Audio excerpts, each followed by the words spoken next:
శుక్లాంబరధరం విష్ణుం శశివర్ణం చతుర్భుజం ప్రసన్నవదనం ధ్యాయేత్ సర్వవిఘ్నోపశాంతయేత్. గురుర్బ్రహ్మా గురుర్విష్ణుః గురుర్దేవో మహేశ్వరః గురుః సాక్షాత్ పరబ్రహ్మ తస్మై శ్రీగురవే నమః. వ్యాసాయ విష్ణురూపాయ వ్యాసరూపాయ విష్ణవే నమో వై బ్రహ్మనిధయే వాసిష్ఠాయ నమో నమః. కూజంతం రామ రామీతి మధురం మధురాక్షరం ఆరుహ్య కవితాశాఖాం వందే వాల్మీకికోకిలం. శ్రుతిస్మృతిపురాణానాం ఆలయం కరుణాలయం నమామి భగవత్పాదశంకరం లోకశంకరం. వాగర్ధావివ సంపృక్తౌ వాగర్ధప్రతిపత్తయే జగతః పితరౌ వందే పార్వతీ పరమేశ్వరౌ. సూక్తిం సమగ్రేతున స్వయమేవ లక్ష్మీః శ్రీరంగరాజమహిషీ మధురైః కటాక్షైః. వైదగ్ధ్యవర్ణగుణగుంభనగౌరవైర్యాం కండూలకర్ణకుహరాः కవయోధయంతి. హైమోర్ధ్వపుండ్రమజహన్మకుటం సునాసం మందస్మితం మకరకుండలచారుగండం బింబాధరం బహుళదీర్ఘకృపాకటాక్షం శ్రీవేంకటేశముఖమాత్మని సన్నిధత్తాం. కమలకుటీ విమలపటీ పుస్తకరుద్రాక్షసస్తహస్తపుటీ కామాక్షీ పక్ష్మలాక్షీ కలితవిపంచీ విభాసి వైరించీ. మనోజవం మరుతతుల్యవేగం జితేంద్రియం బుద్ధిమతాం వరిష్టం వాతాత్మజం వనరయూధముఖ్యం శ్రీరామదూతం శిరసా నమామి. ఆపదామపహర్తారం దాతారం సర్వసంపదాం లోకాభిరామం శ్రీరామం భూయో భూయో నమామ్యహం. నారాయణం నమస్కృత్య నరం చైవ నరోత్తమం దేవీం సరస్వతీం వ్యాసం తతో జయముదీరయేత్. హరి ఓం. పరమేశ్వర స్వరూపైన సభకి నమస్కారం.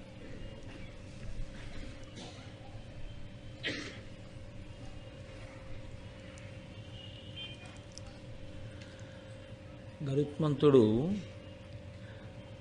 తల్లిని దాస్యం నుంచి విడిపించడం కోసమని సోదరులైనటువంటి ఆ పాముల దగ్గరికి వెళ్ళి నేను ఏది చేస్తే నా తల్లి దాస్యం విడిపోతుంది అని ప్రశ్న వేసినప్పుడు ఆయన బలాన్ని దృష్టిలో పెట్టుకున్నవారై స్వార్థంతో నీవు అమృతాన్ని తీసుకుని వచ్చి ఇచ్చినట్లయితే నీ దాస్యం విడిపోతుంది అని కోరారు. మహాభారతంలో ప్రతి చోట్ల ధర్మసూక్ష్మం ఉంటుంది, గమనించవలసినటువంటి విషయం ఉంటుంది. నాలుక తడబడింది అని ఒక మాట. భగవంతుని యొక్క అనుగ్రహం ఉంటే నోటి వెంట రావలసిన మాట వస్తుంది. భగవంతుని అనుగ్రహం లేకపోతే ఆ సమయానికి పలకవలసినటువంటి పలుకు విస్మృతిని పొందుతుంది. వాళ్ళు మాకు అమృతం తెచ్చి ఇయ్యి అన్నారు. అయిపోయింది ఆయన కర్తవ్యం. నువ్వు మాతో అమృతం తాగించు అని ఉంటే కథ ఇంకోలా ఉంది. వాళ్ళు అమృతం తాగే వరకు కూడా దానికి సంబంధించినటువంటి కర్తవ్యాన్నంతటినీ తలకెత్తుకోవలసినటువంటి పూచి గరుత్మంతుడి మీద ఉండేది. నువ్వు మాకు అమృతం తెచ్చి ఇయ్యి అంతవరకే. ఇవ్వడానికి తాగడానికి మధ్య చాలా భేదం ఉంది కదండి. వాళ్ళు దాన్ని త్రాగటానికి, ఆ ఇచ్చిన దాన్ని రక్షించుకోవడానికి మధ్యలో పూచి వాళ్ళ మీదకి వెళ్ళింది. అక్కడే వాళ్ళు నిలబెట్టుకోలేకపోయారు. ఇది ఈశ్వరుడు ముందే సంకల్పం చేసి ఉంచినటువంటి విషయం. అందుకే ఏది అడగండి, మీరు ఏ పూజ చెయ్యండి, చిట్ట చివరికి లఘుగాయత్రి అని ఉంటుంది. మీరు ఎవరిని ఉద్దేశించి పూజ చేసినా చిట్ట చివరికి వెళ్ళేటప్పటికీ మీరు అడిగేటటువంటి కోరిక మాత్రం ఒక్కటే అడుగుతారు. అమ్మవారిని పూజ చేశారు, తన్నో దుర్గి ప్రచోదయాత్. సరే, గాయత్రి మహామంత్రం ఎప్పుడూ ప్రచోదయాత్ ప్రచోదయాత్ ప్రచోదయాత్ అంటూనే ఉంటుంది.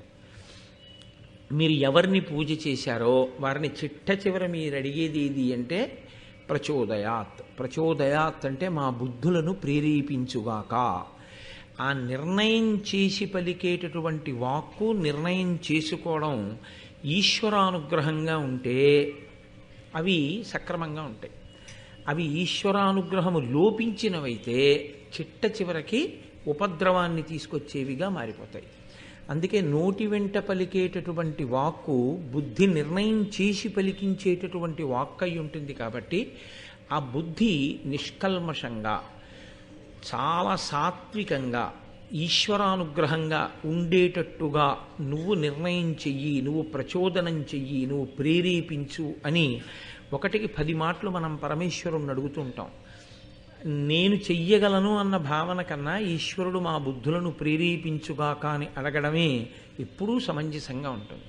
లేకపోతే ఏమవుతుందంటే నాకు ఇది ఉన్నది అన్నది అక్కరకి రాకుండా చెయ్యడంలో ఈశ్వరుడు తన వంతు పాత్ర పోషించాడు అనుకోండి, మనకి ఎన్ని ఉన్నాయి అన్నది కాదు, ఉన్నవన్నీ అందుబాటులోకి అప్పుడు అవసరానికి ఉపయోగపడేవిగా మారకపోతే అన్నీ ఉన్నా ఏమీ లేని వాడిగానే మారిపోతాడు. అందుకే అటువంటి స్థితి రాకుండా ఉండాలి అంటే ఎప్పుడూ బుద్ధి ప్రచోదనాన్ని అడుగుతూనే ఉండాలి. సరస్వతీ ప్రార్థన అని పిల్లలతో చేయిస్తారు. ఎందుకు చేయిస్తారంటే సరస్వతీ ప్రార్థన ఇదిగో ఈ బుద్ధి ప్రచోదనానికి చేయిస్తారు. ఆ బుద్ధి ప్రచోదనం అన్నదొక్కటి లేదనుకోండి, చదువు వస్తుందేమో కానీ సంస్కార బలం ఏర్పడదు. సంస్కార బలము ఏర్పడనటువంటి చదువు తల్లిదండ్రులు తల ఉంచుకోవడానికి పనికొస్తుంది, తత్సంబంధీకులందరూ తల ఉంచుకోవడానికి పనికొస్తుంది, కానీ అది అభ్యున్నతి హేతువు మాత్రం కాదు. ఈయన చేసిన నేరం ఉండదు, వీళ్ళబ్బాయే లంచం పడుతూ దొరికిపోయి జైల్లో ఉన్నాడని చెప్పుకుంటే చాలు. అంతకన్నా అపకీర్తి, అంతకన్నా సిగ్గుతో తల వంచుకోవలసిన స్థితి తల్లిదండ్రులకి ఇంకేం ఉంటుంది? ఆయన పాపం ప్రావిడెంట్ ఫండ్ అమ్మి కొడుకుని చదివించాడు, ఆయన దోషం లేదు, కానీ ఆయన ఎందుకు తల వంచుకోవాలి? ఆయన ఎందుకు క్యారేజీ పట్టుకుని జైలుకి వెళ్ళాలి? ఆ వయసులో ఆయన ఎందుకు లాయర్ దగ్గరికి వెళ్ళి ఆయన ఇన్కమ్ ట్యాక్స్ పాన్ కార్డు చూపించి బెయిల్ అప్లికేషన్ మీద ఆయన ఎందుకు సంతకం పెట్టాలి? అంటే ఆ కొడుక్కి బుద్ధి లేదు, చదువు ఉంది. బుద్ధి ఉండి ఉంటే ఈయనకి అగచాట్లు వచ్చి ఉండేవి కావు.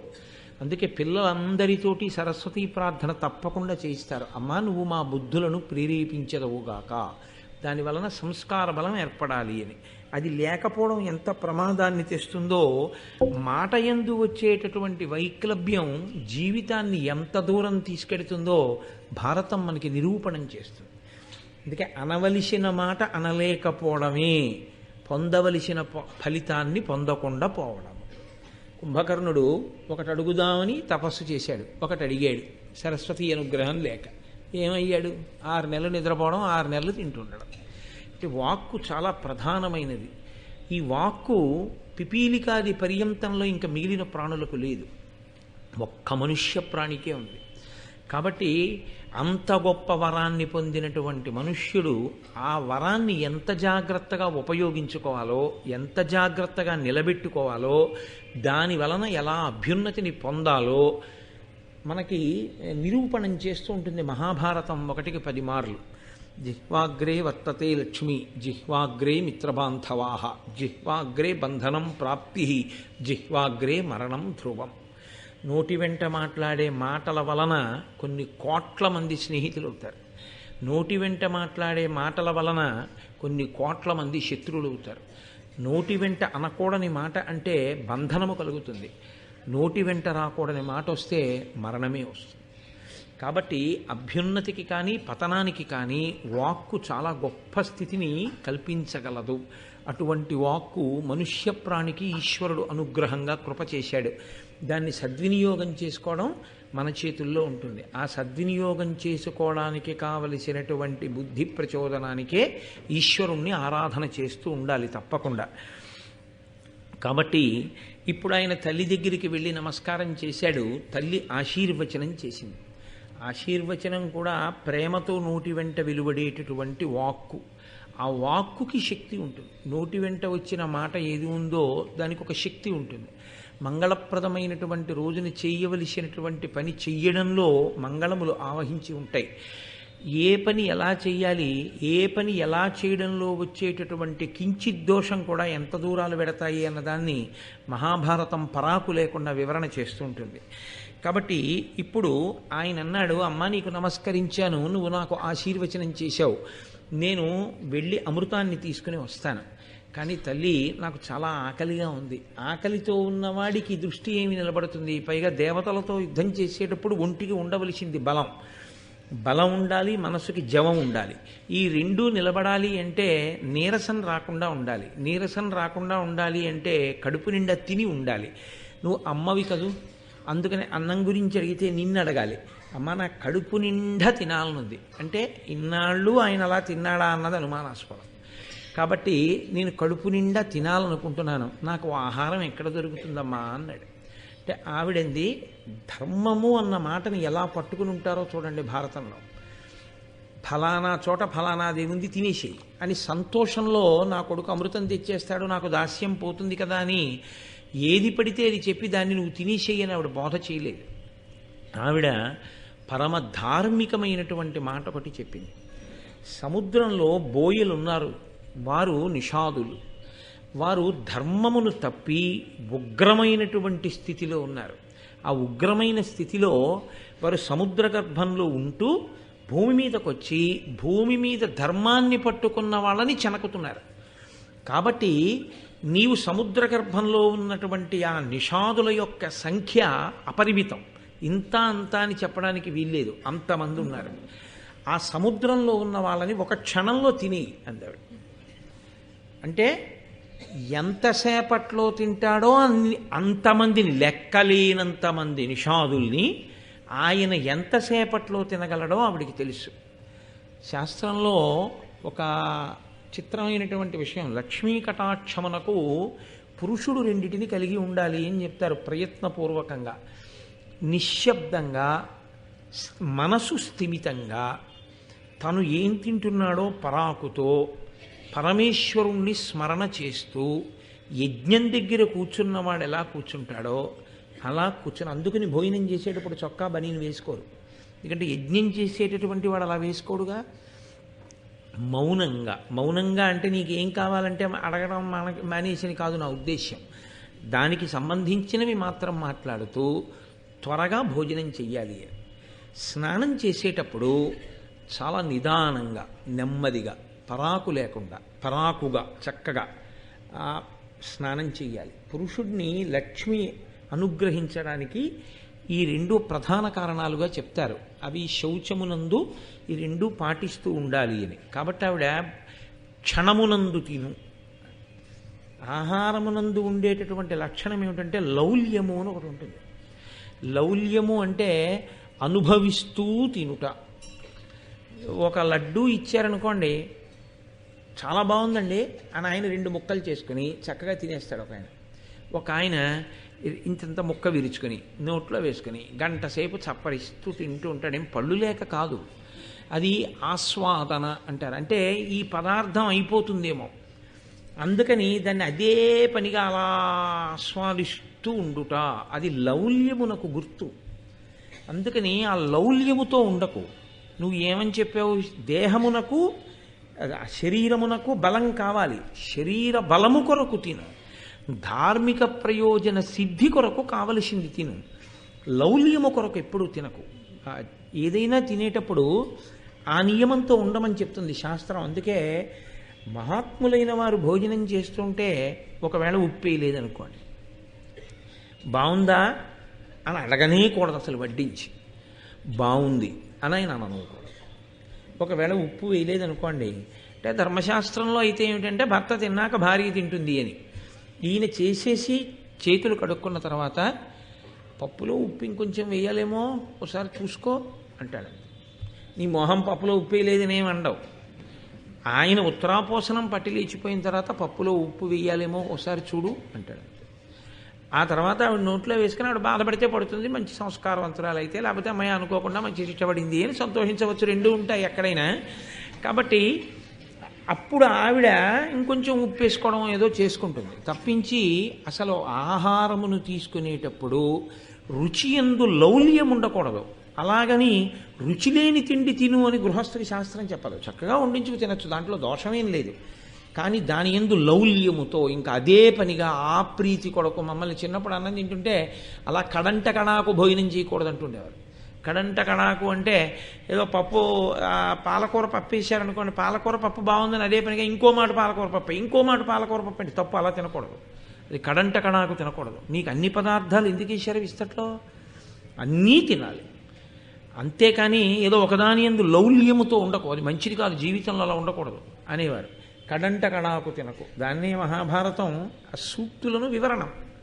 మనకి అద్భుతమైనటువంటి ఉపాఖ్యానములుగా చూపిస్తూ ఉంటుంది. కాబట్టి క్షణకాలమునందు తినేసి బయలుదేరు. కానీ ఒక్కటి జ్ఞాపకం పెట్టుకో, అందులో బ్రాహ్మణుడు ఉండవచ్చు.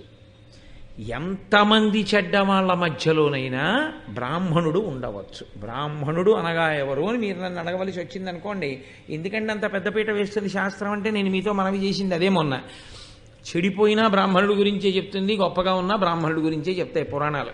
ఎందుకనంటే అన్నీ బాగుండి మెదడు బాగుండకపోతే ఏమిటి ఉపయోగం? బ్రాహ్మణుడు తాను శాస్త్రాధ్యయనం చేసి 10 మందికి మార్గం చెప్పాలి.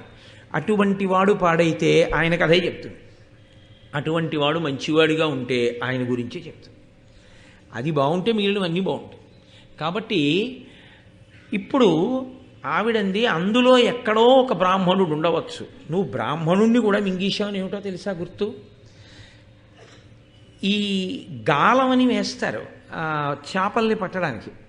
గాలమునకు పైన వానపాము ముక్కను ఒక దాన్ని తొడుగుతారు, దాన్ని ఎర్ర అంటారు.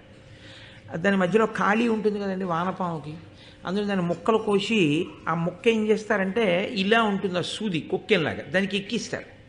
ఎక్కించి నీటిలో వదిలిపెడితే లోపల ఉన్న సూది కనపడదు, ఆ వానపాము ఒకటే కనపడుతుంది. కనపడి చేప ఏం చేస్తుందంటే కొరుకుతుంది. కొరికితే లోపల ఉన్న సూది కంఠంలో గుచ్చుకుపోతే గిలగిల్లాడుతుంది. అది గిలగిల్లాడితే పైన తాటికి కట్టినటువంటి తేలుతున్న పేకబెత్తం ముక్క కదులుతుంది. అది కదిలితే కింద చేప కొరికిందని గుర్తు. ఆయన ఇలా అంటాడు, అంటే కుక్కెంతో సహా చేప వచ్చి ఒడ్డున పడిపోతుంది. ఏ ఇంద్రియ లౌల్యమునకు ఆహార లౌల్యమునకు చేప కొరికిందో ఆ లౌల్యము వలననే చేప ఆహారం అయిపోతుంది జాలరికి. కాబట్టి లోపల ఉన్నటువంటి సూది గుచ్చుకున్నట్లు బ్రాహ్మణుణ్ణి మింగావని గుర్తేమిటంటే కంఠం వరకు వెళ్ళి కంఠాన్ని దాటి లోపలికి వెళ్ళడు. నిప్పు కణిక కంఠంలో పెట్టుకున్నట్టు మండుతాడు కక్కి బయటికి, తప్ప ఆయన్ని మింగకు. ఇందువలన అంటే ఆయన అధర్మముతో ఉన్న బ్రాహ్మణుడు కాడు. అధర్మంతో ఉన్నవాడైతే వాడు పోతాడు లోపలికి. ధార్మికుడు అయి ఉంటే నిప్పు కణికలా ఇక్కడ ఉంటాడు. ఆ మండినప్పుడు వెంటనే బయటికి విడిచిపెట్టేసేయి, తప్ప మింగకు. ఎందుకు మింగవద్దని నేను చెప్తున్నానో తెలుసా? రయమున మృంగుడు కాలము క్రియనెవ్వడు కంఠబలము క్రిందికి చనక అగ్నియపోలే నేర్చుచుండును భయరహిత వాని నెరుగు బ్రాహ్మణుగానన్. ఆ కంఠంలోకి వెళ్లకుండా నిప్పు కణికలా ఉన్నటి వాడు ఉన్నాడే ఆయన బ్రాహ్మణుడు. ఆయన్ని మింగితే ఏమవుతుందో తెలుసా? ఆయనకి కోపం వస్తుంది. పరమధార్మికుడైనటువంటి వాడికి కానీ కోపం వచ్చిందా బ్రాహ్మణుడికి, నోటి వెంట కోపంతో కూడిన వాక్కు వస్తుంది. వస్తే కోపితుండైన విప్రుండు ఘోర శస్త్రమగు మహావిషమగు అగ్నియగు అతండ అర్చితుండైన జనులకు అభిమతార్థ సిద్ధికరుడగు గురుడగు చేయు ప్రీతి. బ్రాహ్మణుడు పరమధార్మికుడైనటువంటి వాడు, శాస్త్రాన్ని చదువుకుని ధార్మికమైన జీవితాన్ని గడుపుతున్న వాడికి కోపం వస్తే ఆయనే శస్త్రమైపోతాడు. శస్త్రము అంటే అస్త్రము వేరు, శస్త్రము వేరు. శస్త్రాన్ని మీరు మీ బలంతో గుచ్చవలసి ఉంటుంది. ఒక కత్తి ఉందనుకోండి, అది పెట్టి నరుకుతారు ఆ శత్రువుని. ఓ గొడ్డలుంది, అది పెట్టి ప్రహారం చేస్తారు. బ్రహ్మాస్త్రం ఉందనుకోండి, దాన్ని ఒక గడ్డి పరక మీద కూడా అభిమంత్రించి విడిచిపెట్టేస్తారు. అది మంత్రశక్తి, బ్రహ్మాస్త్రము మొదలైనవి. కాబట్టి బ్రాహ్మణుడు శస్త్రమగు, ఆయనే కత్తి అవుతాడు, గొడ్డలవుతాడు, బల్యం అవుతాడు, చంపేస్తాడు. కాబట్టి కోపం వచ్చిన బ్రాహ్మణుడు శస్త్రమగు మహావిషమగు, ఆయనే లోపలికి వెళ్ళి బ్రాహ్మణుణ్ణి తినేసిన పాపం కట్టి కుడిపి విషమైపోయి చంపేస్తాడు. కాబట్టి తినకు. అగ్నియగు, అతడు అగ్నిహోత్రమై కాల్చేస్తాడు. అతండ అర్చితుండైన జనులకు అభిమతార్థ సిద్ధికరుడవు. అంతటి ఉత్తముడైన బ్రాహ్మణుణ్ణి కానీ అర్చన చేస్తే, గౌరవిస్తే సంతోషిస్తాడు. ఆ సంతోషం ఏం చేస్తుందంటే నీ కోరికని తీర్చేస్తుంది, నీకు ఈశ్వరానుగ్రహాన్ని తీసుకొచ్చేస్తుంది. అందుకే శాస్త్రంలో చాలా గొప్ప విషయం ఒకటి ఉందండి. చాలా గొప్ప అదృష్టం వరించింది అని గుర్తు ఏమిటంటే, భగవంతుణ్ణి త్రికరణ శుద్ధిగా నమ్ముకున్నటువంటి ఒక భాగవతోత్తముడు ఏదో ఒక అవసరానికి మిమ్మల్ని యాచిస్తాడు. ఏదో ఒక అవసరం పడుతుంది ఆయనకి.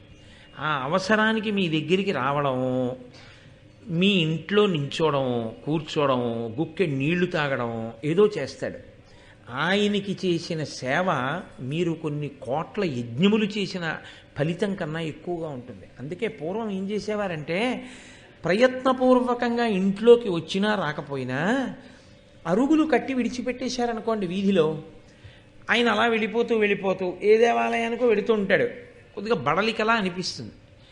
ఆ పైన ఉత్తరీయం తీసుకుని అరుగు దులుపుకుని కాసేపు కూర్చుంటాడు. కూర్చున్నవాడు ఏం చేస్తాడు?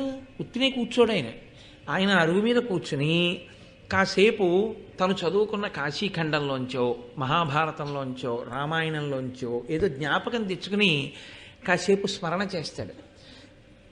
అటువంటి పరమధార్మికుడైనటువంటి వ్యక్తి ఎక్కడున్నాడో అతనితో ఈశ్వరుడు నడుస్తూ ఉంటాడు. ఆయన కూర్చున్నాడు కాబట్టి ఆయన కూర్చుంటాడు. అమ్మయ్యా, మహానుభావులు ఎవరు కట్టారో కానీ అరుగు కాస్త ఉపశాంతి కలిగిందని ఓసారి వేసేసి ఉన్న తలుపుల వంక చూసి ఈ యజమానికి అభ్యున్నతి కలుగుగాక అనుకుని వెళ్ళిపోతాడు. అది మీకు తెలియదు. అలా ఒక ఆయన వచ్చాడని, కూర్చున్నాడని, లేచాడని, వెళ్ళిపోయాడని తెలియదు. కానీ అది అభ్యున్నతి కారకం అవుతుంది. అందుకే పూర్వం ఇంటి నిర్మాణం చేస్తే అరుగులు కట్టేవారు. అరుగులన్నిటిలో నుయ్యే అరుగు మేలు, పండితులు కూర్చుండుమా అరుగు మేలు అని చిన్నతనంలో మాకేవో పద్యాలు అవి ఉంటుండేవి. అందుకని ఆ అరుగుల మీదకి వచ్చి మళ్ళీ అక్కర్లేని వాళ్ళందరూ కూర్చోకూడదు దాని మీద. ఆ భగవత్ సంబంధమైనటువంటి వాళ్ళు వచ్చి కూర్చుంటుంటే వాళ్ళక్కడ భగవత్ సంబంధమైన విషయాన్ని చర్చ చేస్తారు. కాబట్టి పరమ ధార్మికుడు, ఈశ్వరుణ్ణి నమ్ముకున్నవాడు విశ్రాంతి పొందడానికి నీ ద్రవ్యము, ఇల్లు ఉపయోగపడ్డాయి కాబట్టి దాని వలన నీకు అభ్యున్నతి కలుగుతుంది. కాబట్టి ఆయన సిద్ధికరుడగు గురుడగు చేయు ప్రీతి. ఆయన గురువై నీకు ఎంత ప్రీతి కలగాలో, నీకు ఎంత గొప్ప అభ్యున్నతి కలగాలో అంత అభ్యున్నతికి కావలసినటువంటి మార్గాన్ని నీకు ఆయన అందజేస్తాడు. కాబట్టి బ్రాహ్మణుడి జోలికి వెళ్ళవద్దు. సరే అమ్మా, నువ్వు చెప్పిన మాట నేను దృష్టిలో పెట్టుకుంటాను, తప్పకుండా అలాగే చేస్తాను అన్నాడు. వెంటనే బయలుదేరి ఆయన సముద్ర గర్భం దగ్గరికి వెళ్ళాడు. ఆ నిషాదులందరినీ కూడా తన యొక్క ఆ నోటి చంపుటములతో పట్టుకుని ఒక్కసారి లోపలికి మింగేశాడు. అందులో ఒక బ్రాహ్మణుడు ఉన్నాడు. తల్లి పరాకుగా చెప్పడం ఎంత మంచిదైందో చూడండి. ఆయన నిప్పు కణిక అడ్డుపడ్డాడు. వెంటనే గరుత్మంతుడు గుర్తించి ఆ చంపుటములను తెరిచి అలా పైకెత్తి పట్టుకుంటే వీళ్ళు లోపలికి జారిపోతున్నారు నిషాదులు. ఆయన ఒక్కడే ఆ కంఠబిలం దగ్గర నిలబడిపోయాడు. ఆయన అన్నాడు, మీరు లోపలికి వెళ్ళనవసరం లేదు, నేను మింగడం లేదు మిమ్మల్ని, కాబట్టి మీరు బయటికి వచ్చేసేయండి అన్నాడు. అంటే లోపల నుంచి బ్రాహ్మణుడు మాట్లాడాడు. ఆయన బ్రాహ్మణుడు అనడానికి గుర్తది, దయ ఉన్నవాడు, ధర్మమున్నవాడు అనడానికి గుర్తది. మహాభారతం ఎంత అద్భుతంగా మాట్లాడుతుందండి. సాధారణంగా లోకంలో ఉండేటటువంటి లక్షణం ఏమిటంటే భార్యని ఎప్పటి వరకు పట్టుకుంటాడు పురుషుడు అంటే తనకి ప్రాణ సంకటం వచ్చే వరకు. దీనికి శాస్త్రం చెప్తుంటారు, భార్య తను పిల్లలు నదిలో కొట్టుకుపోతున్నారు అనుకోండి, భార్యని పిల్లల్ని కూడా పట్టుకుంటాడు. తర్వాత ఇక పట్టుకోలేకపోతున్నాడు అనుకోండి ఈతలో, పిల్లల్ని విడిచిపెడతాడు. ఎందుకంటే ఈమె ఉంటే పిల్లలు కలుగుతారు తర్వాత, కాబట్టి వీళ్ళని విడిచిపెడతాడు, భార్యని పట్టుకుంటాడు. ఇక తాను నిలబడమా భార్యని రక్షించుకోవడమా అన్న పరిస్థితి వచ్చిందనుకోండి, భార్యని కూడా వదిలిపెట్టేస్తాడు. కానీ ఒకసారి చెయ్యి పట్టుకున్న తర్వాత నా ధర్మం ఏమిటి? ఆవిడ్ని రక్షించడం, నన్ను నమ్ముకుని అనువర్తించింది, ఆవిడ్ని కూడా రక్షించుకుని బ్రతుకుతాను తప్ప, లేకపోతే అలా నేను ఒక్కడనే బతికేద్దాం అనుకునేటటువంటి స్థితిలో లేను అన్నవాడెవరో వాడు పరమధార్మికుడు. కాబట్టి ఇప్పుడు ఆయన అన్నాడు, ఆ బ్రాహ్మణుడు లోపల నుంచి బయటికి వచ్చేయచ్చు మీరు అని గరుత్మంతుడంటే, విప్రుడనున్నవాడ అపవిత్ర నిషాది మదీయ భార్య కీర్తిప్రియ దీని బెట్టి చనుదెంచుట ధర్మవే నాకు, నావుడున్ విప్రుల పొందియున్న అపవిత్రులు పూజ్యులు కారే, కావునన్ విప్రకులుండా వెల్వడము వేగమ నీవును నినిషాదియున్. ఆయన అన్నాడు, నేను బ్రాహ్మణుణ్ణి లోపల ఉన్నాను, నువ్వు నన్ను పైకి రమ్మని అడుగుతున్నావు, నేను వచ్చేస్తాను, కానీ నేను పైకి రాను, నీతో ఒక విషయం చెప్పాలి అని అనుకుంటున్నాను. నా భార్యగా ఒక బోయవనిత ఉంది నాతో, అంటే ఒక బోయవనితని భార్యని చేసుకున్నాడు ఆయన. అది అధర్మమా అంటే నేను మీతో మనవి చేశాను, కొన్ని కొన్ని ప్రత్యేక కారణముల యందు బ్రాహ్మణుడు 4 వర్ణముల వారిని వివాహం చేసుకుంటాడు అని చెప్పాను. కాబట్టి ఈమెని వివాహం చేసుకోవడం ఆయనకి దోషం కాదు. కాబట్టి ఇప్పుడు ఆ బోయవనిత నాతో పాటు భార్యగా ఉంది, ఆమెని విడిచి నేను ఒక్కడిని పైకొచ్చి ఇచ్చా, నన్ను ఒక్కడనే రమ్మంటావా, నా భార్యతో రమ్మంటావా అంటూ కీర్తిప్రియ, యశస్సు కోరుకునేవాడా, ఆలోచించి చెప్పు. అంటే ఆయన అన్నాడు, బోయలు అపవిత్రంగా ఉన్నారు, అధార్మికంగా ఉన్నారని కదా నేను మింగేశాను వాళ్ళని, లేకపోతే వాళ్ళ జోలికి కూడా వెళ్ళమనదు వినత. అపవిత్రులైన పవిత్రులైన వారితో కలిసి ఉన్నవారు ఎప్పటికో అప్పటికి పవిత్రులై తీరుతారు. అది శాస్త్రంలో ఉండే రహస్యం. ఉత్తర క్షణం పోయేవి కొన్ని ఉంటాయి, మెల్లమెల్లగా పోయేవి కొన్ని ఉంటాయి. ఎందుచేత అంటే మీరు ఒక కట్టెని తీసుకెళ్ళి పొయ్యిలో పెట్టారనుకోండి, కట్టె చివరి భాగం కాలిపోతూ ఉంటుంది. ఇప్పుడు ఆ కట్టెకి ఒక మొలుసు ఉందనుకోండి, పైకి ఇలా లేచి ఒక చిన్న పేడు లాంటిది, అది కాలిపోతుంది. ఓ చిన్న ఎండిపోయిన ఆకు ఒకటి ఉండిపోయింది, అది కాలిపోతుంది. కట్టెలో నీరుంది, అది ఎప్పుడు పోతుంది? కట్టె ఆ చివర కాలుతుంటే నీరు వెనక్కి వస్తుంది, ఇంకా మంట ముందుకు వస్తే ఇంకా వెనక్కి వస్తుంది, ఇంకా ముందుకు వస్తే ఇంకా వెనక్కి వస్తుంది, ఇంకా ముందుకు వస్తే ఇంకా వెనక్కి వస్తుంది. ఇప్పుడంటే కట్టెల పొయ్యలు లేవు, కట్టెల పొయ్యలు ఉన్న చోట మీకు కనపడుతుంది. ఆఖరణ ఏమవుతుందంటే మంట దగ్గరికి వచ్చేస్తుంటే కట్టె చివరి భాగంలోంచి నీరు బుడగల బుడగలతోటి చుక్కలు చుక్కలు చుక్కలు చుక్కల కింద బయటికి వస్తుంది. ఆఖరికి కట్టెకి ఉన్నటువంటి అగ్నిహోత్రానికి అది ఉడికిపోయి ఆవిరైపోతుంది. కట్టె కాలిపోతుంది, నీరు ఆవిరైపోతుంది. కట్టెని ఆశ్రయించి ఉన్న నీరు మాత్రం రక్షింపబడడం అన్నది మాత్రం ఉండదు, అది కూడా వెళ్ళిపోవలసిందే. కట్టె బూడిదైపోతే కట్టెలో ఉన్న నీరు ఆవిరైపోవలసిందే. ఎప్పటికీ అంటుకున్న మొలుసు ఎండాకు వెంటనే కాలిపోతే నీరు చివరికి ఆవిరైపోతుంది తప్ప ఆవిరవ్వకుండా ఉంటుందని చెప్పడానికి మాత్రం కుదరదు. అంటే పవిత్రుల కూడిన అపవిత్రులు కూడా ఎప్పుడో అప్పటికి మారుతారు, వెంటనే మారకపోవచ్చు, కానీ ఎప్పటో అప్పటికి మారుతారు. కూడి ఉంటే వాడంతటా వాడు పవిత్రుల నుంచి దూరం అయిపోయాడు అనుకోండి, వాడి కర్మ ఇక బాగా అయ్యే అవకాశం లేదు. కాబట్టి ఇప్పుడు నీతో కూడి ఉన్న నీ భార్య ఉన్నదే, ఆమెను విడవమని నేను ఎందుకు చెప్తాను ధర్మం? ఇది కీర్తిప్రియ అన్న మాటకు అర్థం, ఆ విచక్షణ. కాబట్టి నీవు నీ భార్యతో బయటికి వచ్చేయి. తన భార్యతో కలిసి బ్రాహ్మణుడు బయటపడిపోయాడు. అంటే పైకి చెప్పడానికి ఆయన ఆహారం తిన్నట్టుగా ఉంటుంది, కానీ లోపల ఇంత ధర్మస్వరూపాన్ని ఆవిష్కరిస్తుంది. ఇప్పుడు ఆయన బయటికి వచ్చి ఆ బయటికి వచ్చిన బ్రాహ్మణుడు పరమ సంతోషాన్ని పొందాడు. ఏం చెప్పింది ఆవిడ? సంతోషాన్ని బ్రాహ్మణుడు పొందడమే నీ కార్యము నడవడానికి హేతు అవుతుంది. కాబట్టి ఇప్పుడు కార్యం నడిచిపోతుందని గుర్తా కాదా? అమృతాపహరణం చేసేస్తాడా చేయడా? చేసేస్తాడు, ముందే తెలిసిపోయింది అంతే. కాబట్టి ఇప్పుడు ఆయన నిషాదులందరినీ తినేసి ఒక్కసారి పైకి ఎగిరాడు. ఆకలి తీరలేదు, అమ్మ తినమంది, కానీ అనంతమైన ఈ నిషాదుల్ని తినడం వల్ల ఆయనకేమీ ఆకలి తీరలేదు, ఇంకా ఆకలిస్తోంది. అర్ధాకలి మరీ దారుణంగా ఉంటుంది. ఆకలి కన్నా దారుణం అర్ధాకలి. సగమే కడుపు నిండి విస్తర దగ్గర నుంచి లేచిపోవడం అనేటటువంటిది దారుణమైన విషయం. అందుకే వడ్డన చేసేవాళ్ళు ఉంటారు చూశారు, ఎవరు పడితే వాళ్ళు వెళ్ళి వడ్డన చేయడానికి అక్కడ పదార్థాలు ఉన్నాయి కదా అని పట్టుకోకూడదు. ఆ పట్టుకునేటటువంటి దుడుకు స్వభావం ఆపదలు తీసుకొస్తుంది.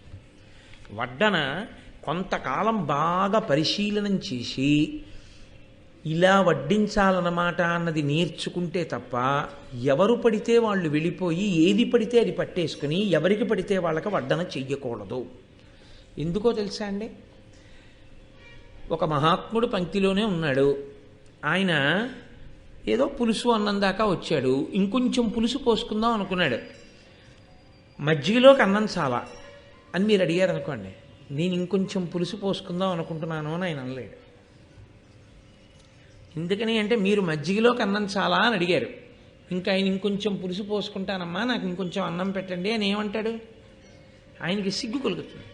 ఆయన అంటాడు చాలమ్మా అంటాడు అని ఆ మజ్జిగ అన్నం తినేసి లేచిపోతాడు. ఇప్పుడు ఆ పాపం ఎవరి ఖాతాలో వేయాలి?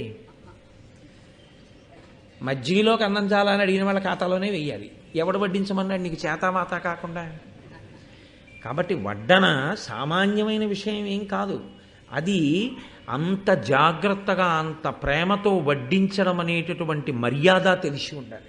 తెలిసి ఉంటేనే వడ్డించాలి. ఆయన తినగలిగిన దానికన్నా అదే పనిగా వడ్డించకూడదు. చాలా ఇబ్బంది కలుగుతుంది. అంటే భోజనం చేసేవాడికి కలుపుకున్నది తినడం మీద అవకాశం ఇవ్వాలి. కానీ ఇంకా బతుకంతా పప్పు దగ్గర నుంచి మజ్జిగ వరకు చెయ్యట్టు పెట్టి అమ్మ వద్దండి వద్దండి వద్దండి అండంతోనే సరిపోతే ఇంకా తినేది ఇప్పుడు. అందులో చేతుల విషయంలో వచ్చేటటువంటి లక్షణం ఏమిటో తెలుసా అండి? ఈ చెయ్యో పని చేస్తే ఈ చెయ్యో పని చేయదు. తిరిగితే రెండూ ఇలా తిరగాలి. ఇది ముందుకు తిరుగుతూ దీన్ని వెనక్కి తిరగమనండి. ఇప్పుడేం చేయకండి, ప్రయోగం తిరగదు. మీరు ఈ చెయ్యి ఇలా ఇలా అంటుంటే ఇది కలిపి ఇలా ముద్దెత్తదు, ఊరుకుంటుంది. మీరు అదే పనిగా ఆయనకి వడ్డించడానికి వెళ్ళిపోతున్నారు అనుకోండి, ఆయన ఇలా అండంతో ఆయన బతుకు సరిపోతుంది. పక్కవాడు మజ్జిగలోకి వస్తాడు, ఆయన ఏం చేయాలి? పప్పులో అన్నీ నంచుకుని మజ్జిగ వేసుకోవాలి. ఎవరికి వెయ్యాలి ఈ పాపం? ఇప్పుడు అతి ప్రేమతో అనేక మార్లు వడ్డనకు వచ్చిన వాళ్ళ ఖాతాలోనే వేయవలసి ఉంటుంది. కాబట్టి ప్రతి విషయం ధార్మికంగా ఆలోచించవలసి ఉంటుంది తప్ప ఏదో చేశామంటే చేశామని చేయడానికి చేయకూడదు. శాస్త్రంలో పనులు పరాకుతో చేయవలసి ఉంటుంది. నువ్వు అన్నీ అలాగే చెప్తావయ్యా, వడ్డన దగ్గర నుంచి శాస్త్రం అంటావా అనుకోకండి, నేను ఉన్నమాట చెప్తున్నాను అంతే. కాబట్టి ఆయనకి కడుపు నిండలేదు. అమ్మ చెప్పింది తినమని, తినేశాడు. మళ్ళీ అమ్మ దగ్గరికి వెళ్ళిపోవడం ఎందుకు, నాన్నగారిని అడుగుదాం ఈసారి అందుకని చెప్పి ఈయన ఆ దగ్గరలోనే ఉన్నటువంటి కశ్యప ప్రజాపతి దగ్గరికి వెళ్ళాడు. వెళ్ళి కశ్యప ప్రజాపతిని అడిగాడు, అయ్యా నాకు ఆకలి వేస్తోంది, అమృతాపహరణానికి వెడుతున్నాను, అమ్మని దాస్యం నుంచి విడిపించాలి అని. కాబట్టి నాకు ఆకలి తీరలేదు, కాబట్టి నేను తినడానికి ఇంకా పదార్థం ఎక్కడుంటుందో, ఏది నేను తినచ్చో నాకు చెప్పండి. అంత అమాయకంగా అడగాలంటే అంత శక్తి ఉన్నవాడు అలా ఎగిరి తినేద్దాంలే అనుకున్న తినకూడదు ఏంటి? కాదు. ఒక ప్రధాన కార్యం మీద వెళ్ళేటప్పుడు ఎటువంటి పదార్థాన్ని తిని వెళ్ళాలో అటువంటి పదార్థాన్ని పెద్దల దగ్గర తెలుసుకుని తిని వెళ్ళడం చాలా చాలా మంచిది. మీ కార్యం జరగడం మీరు తినే ఆహారం మీద ఉంటుంది. మీరు తినే ఆహారం కూడా మీకు అటువంటి లక్షణాన్ని ఇవ్వాలి. మంచి రోహిణీ కార్తిలో హవిస్సునివ్వడానికి వెళ్ళేవాడు కాసిని పాలు తాగి వెడితే తప్పేం లేదు. కానీ ఏదో ప్రధానమైంది, ఏ 9 గంటలకో ఉదయం ఏ యాగశాలలోనో కూర్చుని ఒక 2 గంటలు ప్రసంగం చెయ్యాలి అని వెడుతున్నవాడు పెట్టారు కదా నూనోడిపోతున్నటువంటి గారిలో, నేతిలో గారిలో ఒక అరడజన్ తినేసి వెళ్ళిపోయాడు అనుకోండి, ఇంకా 5 నిమిషాలకు ఒకసారి నాలుక పెడచకట్టేస్తుంది.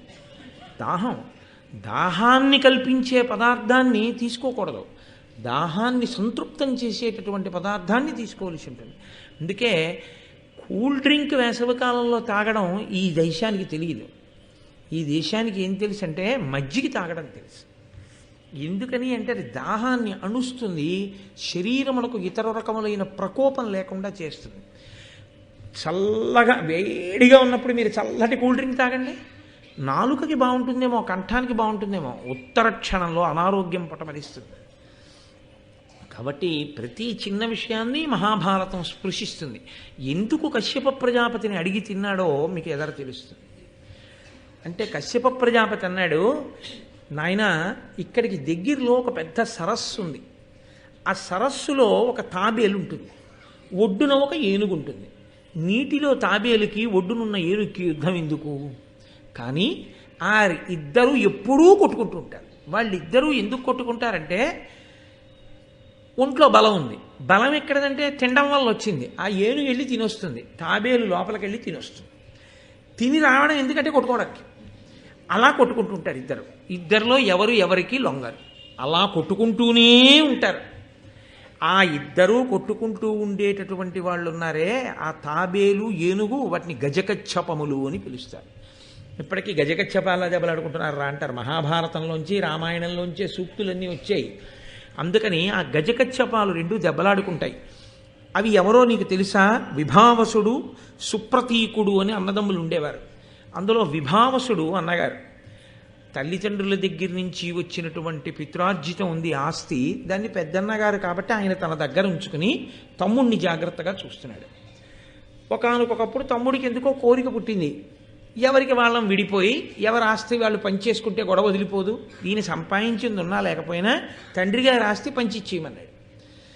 ఇప్పుడు సుప్రతీకుడు విభావసుడి దగ్గరికి వెళ్ళాడు, మన తండ్రి తాతలు సముపార్జించిన ఆస్తి ఏది ఉందో దాన్ని ధార్మికంగా 2 భాగాలు వేసేసేయి, వేసేసి ఇచ్చేస్తే మనం ఇద్దరం అనుభవిద్దాం అన్నాడు. దానికి విభావసుడు అంగీకరించలేదు. వాటాలు వేసుకోవడం ఏమిటి, పంచుకోవడం ఏమిటి, విడగొట్టుకోవడం ఏమిటిరా, అలా ఏం అక్కర్లేదు, ఇప్పుడు నీకు వచ్చిన ఉపద్రవం ఏమిటి, కలిసి ఉందాం అన్నాడు అన్నగారు. తమ్ముడికి కోపం వచ్చి అన్నయ్యని అధిక్షేపించాడు. అన్నగారికి కోపం వచ్చి, నువ్వు చాలా మదోన్మత్తుడవై మాట్లాడుతున్నావు కాబట్టి నీవు ఏనుగైపోదువుగాక అని శపించాడు. తమ్ముడికి కోపం వచ్చి, నేను పంచిమ్మంటే ఇవ్వలేదు కాబట్టి నువ్వు తాబేలు అయిపోదువుగాక అని ఈయన శపించాడు. ఇద్దరూ శపించుకున్నారు. ఇద్దరి శాపవాక్కులకి ఇద్దరు గజకచ్చపములయ్యారు. గజకచ్చపములైతే అందులో ఈ తాబేలు 3 ఆమడల పొడుగు 10 ఆమడల వెడల్పు, అంత పెద్దదా తాబేలు, సామాన్యమైంది కాదు కదండి, ఎందుకంటే శాపవాక్కులతో వచ్చినవి. ఏనుగు 6 ఆమడల పొడుగు 12 ఆమడల వెడల్పు, అంత పెద్ద పెద్ద ప్రాణులు రెండు. ఇవి రెండూ దెబ్బలాడుకుంటూ ఉంటాయి. వాటి గొడవ ఎప్పుడో అప్పుడు తీరిపోవాలిగా. అందుకు నేను చేస్తానంటే కొట్టుకుంటున్నాయి, చచ్చిపోవు. కాబట్టి పరిష్కారం లేని ఈ సమస్యకి పరిష్కారం నువ్వు చేసి నువ్వు వెళ్ళి తినేయి వాళ్ళిద్దరు గొడవ తెలిపి అంటే ఆయన అన్నాడు, చాలా సంతోషం నాన్నగారు, నేను తినేస్తాను. ఇప్పుడు ఆయన వెళ్ళాడు వాటిని తినేయడానికి. అది పెద్ద విషయం ఏం కాదు, ఇంకా గరుత్మంతుడికి తినేస్తాడు. కానీ కశ్యప ప్రజాపతి ఎందుకు చెప్పినట్టు ఈ విషయాన్ని, దీన్ని మీరు చాలా జాగ్రత్తగా గుర్తుపెట్టుకోవాల్సి ఉంటుంది. ఎందుకు ఎడుతున్నాడు గరుత్మంతుడు? అమృతాపహరణానికి వెళ్తున్నాడు. అమృతాపహరణం ఎందుకు చేస్తున్నాడు? తమ్ముళ్ళ అన్నల కోసం చేస్తున్నాడు. అన్నలు ఎందుకు అడిగారు అమృతాన్ని? గరుత్మంతుడికి దాస్యం పోవాలంటే అమృతం తెమ్మన్నారు. అమృతం ఎందుకు వాళ్ళకి అంటే, గరుత్మంతుడు దొరికాడు కాబట్టి తేరగా అమృతం తాగేసి బతికేద్దాం. ఇది ఇందులో ఒక విషయం ఒకటి ఉంది అని మీరు గుర్తించవలసి ఉంటుంది. ఎప్పుడైనా కలిసి ఉన్న వాళ్ళు విడిపోవడం అన్న మాట తెచ్చుకోకూడదు. కలిసి ఉన్నవాళ్ళు విడిపోదామన్న మాట మీద విడిపోవలసి వస్తే అత్యంత మర్యాదతో అత్యంత ప్రేమతో విడిపోవడం అన్నది జరిగిందనుకోండి, ఇద్దరూ వృద్ధిలోకి వస్తారు. అలా కాకుండా పోరుబాట వలన విడిపోయారనుకోండి, ఇద్దరూ వృద్ధిలోకి రారు. ఎందువలన అంటే, దెబ్బలాడుకుని విడిపోవడం అంటూ ఒకసారి జరిగిన తర్వాత ఇంకా తర్వాత మళ్ళీ ఆ కారణం పూర్తి అయిపోయింది కదండి, దెబ్బలాటో ఏదో ఒకటి విడిపోయాం కదండి, అది ఇంకిక్కడి నుంచి కలిసి ఉందామన్నది కుదిరేది కాదు. ఆ తర్వాత కూడా దెప్పిపొడుపులే ఉంటాయి. మిగిలేది ఏమిటంటే ఇంకా జాతి వైరం ఏర్పడిపోయి ఆ కుటుంబానికి ఈ కుటుంబానికి, ఈ ఇంటి మీద పక్షి ఆ ఇంటి మీద వాలదు, నిష్కారణంగా శత్రుత్వాలు ప్రబలిపోతాయి. అందుకే భూమిని పంచుకోండి, అధికారాన్ని పంచుకోండి, నీటిని పంచుకోండి, ఇంట్లో ఉన్న వస్తువుల్ని పంచుకోండి. ఏది పంచుకున్నా ప్రేమతో పంచుకుంటే ఇబ్బంది ఉండదు. పోరుతో పంచుకున్నది కలిసి రాదు ఇద్దరికి. పోరు నష్టం, పొందు లాభం మనకి శాస్త్రం చెప్తోంది. అలా ఐశ్వర్యం కోసం దెబ్బలాడుకున్న ఇద్దరు నీకు ఆహారం అవుతున్నారు. శరీరాలు విడిచిపెట్టారు, గజకచ్చపాలు అయ్యారు, ఈ వైరాన్ని మళ్ళీ పట్టుకెళ్ళారు. ఆ శరీరాల్లోకి వెళ్ళిపోయినా ఈ వైరాన్ని పట్టుకెళ్ళిపోయారు. జీవుడు వాసన పట్టుకెళ్ళిపోయాడు, పట్టుకెళ్ళిపోయి కొట్టుకుంటూనే ఉన్నారు. ఇప్పుడు ఏమైనా ఐశ్వర్యాలు ఉన్నాయా పంచుకోవడానికి? వాళ్ళకి లేవు. పోరు తలకెక్కి ప్రాణాలు విడిచిపెడితే, శరీరాలు విడిచిపెట్టి ఇంకొక జీవుడైపోయినా దెబ్బలాట్లు మాత్రం మిగిలిపోతాయి. వాటికి అంతం ఎక్కడంటే, ఇద్దరూ మళ్ళీ ప్రాణాలు విడిచిపెట్టేయడమే. ఇద్దరూ ఒకే రకమైన భయంతో ప్రాణం వదిలేయాలి. కాబట్టి ఇద్దరిని నువ్వేం చేయాలంటే, చెరోకాల్తో పట్టుకుని పైకెత్తి నువ్వు తీసుకెడితే అప్పుడు ఇద్దరికీ ప్రాణ సంకటం వస్తుంది. వచ్చి వాళ్ళిద్దరూ కొట్టుకు చావడం వేరు, ఇద్దరూ కలిసి మూడోవాడి చేతిలో చస్తున్నారు అనుకోండి, అప్పుడు ఇద్దరిలో బుద్ధి వస్తుంది. ఇద్దరం దెబ్బలాడుకుని ఎంత పని చేశాను రా, ఇద్దరం కలిసి ఉంటే వీడిలా పట్టుకోగలడా మమ్మల్ని అన్న భావన వస్తుంది. దానివల్ల ఆ వైరం అక్కడతో పోతుంది. చచ్చిపోయే ముందు ఆ భావన వచ్చింది కాబట్టి వాళ్ళని తిని ఈ గొడవ వదిలిపోతుంది అని చెప్తే అందుకు బయలుదేరాడు గరుత్మంతుడు. ఇప్పుడు ఆయనకి ఒక విషయం అర్థమవుతుంది కదా, తనంత తాను పోరుబాట పట్టలేదు. వాళ్ళు అడిగారు అమృతం తెమ్మని, కాబట్టి తాను తెస్తున్నాడు. ఎవరు విషతుల్యమైనటువంటి ఆలోచనతో ఉన్నాడో వాడు అభ్యున్నతిని పొందలేడు. కాబట్టి ఇప్పుడు ఆయన బయలుదేరాడు. వెళ్ళి ఆ సరోవరంలో ఉన్నటువంటి గజకచ్చపాల్ని రెండింటిని 2 పాదములతో రెక్కలతో కొట్టాడు. కొట్టగానే అవి 2 హతాశులైపోయాయి. ఇక ప్రాణములతో ఉన్నాయా అన్నమాట అసలు చర్చ కాదు. రెండింటిని 2 కాళ్లతో పట్టుకున్నాడు. పట్టుకుని పక్షికి అదొక లక్షణం ఉంటుంది. అది 2 కాళ్లతో పైకెత్తి పట్టుకెళ్ళి హాయిగా ప్రశాంతంగా కూర్చుని తినడానికి అనువైనటువంటి ప్రదేశానికి పట్టుకెడుతుంది. అది చాలా భయంకరంగానే ఉంటుంది, చచ్చిపోతే గొడవలేదు. కానీ ఆ పాదానికి ఉన్నటువంటి గోళ్ళకి చిక్కి అది అకస్మాత్తుగా గాలిలో తీసుకెళ్ళిపోతుంది అనుకోండి. అంత దగ్గరగా తన మృత్యుదేవతని చూస్తూ ఇదే ఇప్పుడు కొట్టి చంపుతుందని తెలిసినప్పుడు నిజంగా ప్రాణి పొందేటటువంటి వేదన అలా ఇలా ఉండదు. కాబట్టి పక్షి శరీరంలో ఉన్నాడు కాబట్టి అలా కొట్టుకు తినడానికి వీలుగా ఈ రెండిటినీ పట్టుకుని పెడుతున్నాడు. ఇప్పుడు ఈ రెండిటినీ పెట్టాలి, తను కూర్చోవాలి. ఈ 3 కూర్చుంటే బరువు సహించగలిగినటువంటి ఏదైనా ఆధారం ఆయనకి లభించాలి. కాబట్టి ఆయన అలా ఎగురుతూ వెడుతున్నాడు చూస్తూ. అలా వెళ్ళడంలో అలంబము అనబడేటటువంటి ఒక వనం వైపుకి వెళ్ళాడు. అక్కడ రోహిణము అని ఒక చెట్టు. ఆ రోహిణము అనేటటువంటి చెట్టు ఆయన్ని పిలిచింది. అదొక దివ్య ప్రాణి. వాటికి ఆ లక్షణం ఉంటుంది. అవి ప్రతిస్పందించగలవు. ఇప్పుడైతే మాట్లాడటం లేదు. దేవతా వృక్షములు ఒక్కొక్క సమయంలో వాటికి ఉన్నటువంటి గొప్ప శక్తి చేత అవి మాట్లాడడం జరిగింది.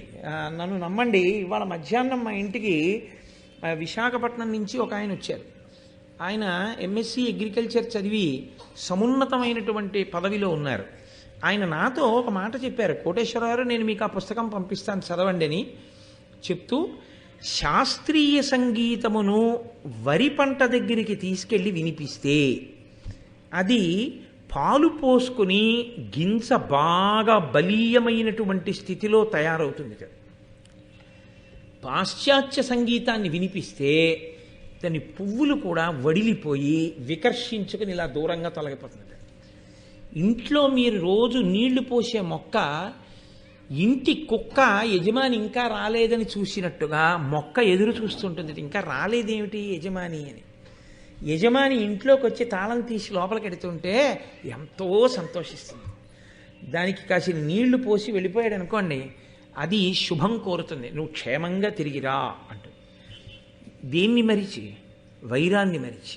ఎందుకు వైరం మనకి చెట్టుకి అంటే, చెట్టుని కోసి నరికి, ప్రాణమున్న చెట్లే కదండి నరికేస్తున్నాం, ఎండిపోయిన చెట్లు కాదుగా. ఆ కలపని ఎండపెట్టి చిట్టియ పట్టి తలుపులుగా గుమ్మాలుగా కిటికీలుగా చేశాంగా.